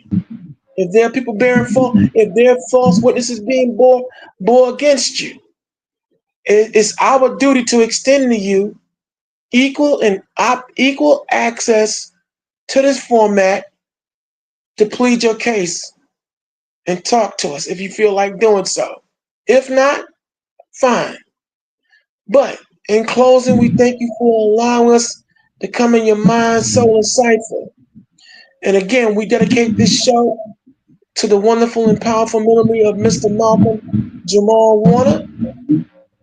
And also, we want you to not only just take our word on what we say, we want you to go out here and bit by bit, piece by piece, seek out the sources that we named, and you do your own due diligence. All right? That's what you're supposed to do. And so let's end it, man. We've been on it 3 hours. I got it. So, with that being said, right, we got to go into the spirit, and the spirit of Don Cornelius on the Hebrew tip on behalf of Karima the Lioness, myself, Malachi, along with Yeshaya.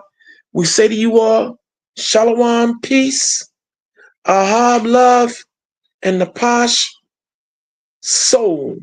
And we are up out of here.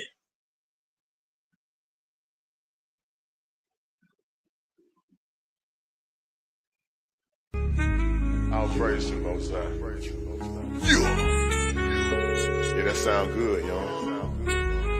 Hello. What we doing?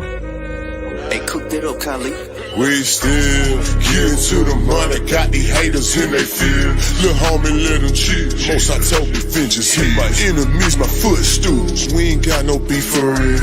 This here, this how we live. Look here, homie, we still getting to the money, got these haters in they field. Lil' homie, let them chill. Most I told me finches hit my enemies, my footstools. We ain't got no beef for real. This here, this how we live. Look here, homie, be still. They said you got the call, they trying to blackball you. Play what they own, bro. You can't blackball a boss. The whole world, they hate this right here. The way you hate your neighbor, might as well pull the trigger on yourself. You know we get excited by the smoke. Every day we casting flesh. Say my treasure stored in heaven, we gon' blow the rest. They disrespected and we check. They bank that cause and kept it still. They asking others about my business, but I ain't got no instant miss. See, I still deal with ops direct. Cause your person don't mean you respect. Your outlet don't get no credit if the ox ain't in it. Money answer all things and you got all these questions. Playing Vic. Look, I employ slavery. If you broke, just say it. Yo, them crews in the hood, Jews in the hood. I caught them clues, now I'm good. I broke it down, he understood my all to you. Filtered through, you found a few, I'm good. We what we sold, this here exclusive. They like, hey, folk, look what you doing. We still getting to the money, got these haters in they field. Lil' homie, let them chill. Most I told me finches hit my enemies, my footstools. We ain't got no beef for real. This here, this how we live. Look here, homie, we still getting to the money, got these haters in they field. Lil' homie, let them chill. Most I told me finches hit my enemies, my footstools. We ain't got no beef for real. This here, this how we live. Look here, homie, be still. Most I told me be still, give a room to work. Know my movie work. If faith ain't good, don't put the work in. In the spirit flexing, that my day job. Get in the mode out my own, I don't know what they are. Before I got the blueprint, and I'm too legit to quit. Let it spark in the dark, be a light, got it lit. Trying to map my movement, got my haters pondering. The odds set the question there, they wanna know if you still lit. It hit different, you authentic, a lot of odds pretending. We do it for the Lord, got my own motion, who are you to judge? Put most high first, none above. Tap in the spirit, we locked in, they'll come against your plot. You know Judas said, yeah, we spit them scripts, they barely not. Came on slave ships, then you not black. You know they tell you everything. Isaiah 30:20, yeah, we bad. You see what happened when they tried to rail the train up off the track. False witness, hypocrite. We throw shots back, now they feel hit. Must go get it. We still getting to the money, got these haters in they field. Lil' homie, let them chill. Most I told me finches hit my enemies, my footstools. We ain't got no beef for real. This here, this how we live. Look here, homie, we still getting to the money, got these haters in they field. Lil' homie, let them chill. Most I told me finches hit my enemies, my footstools. We ain't got no beef for real. This here, this how we live. Look here, homie, be still.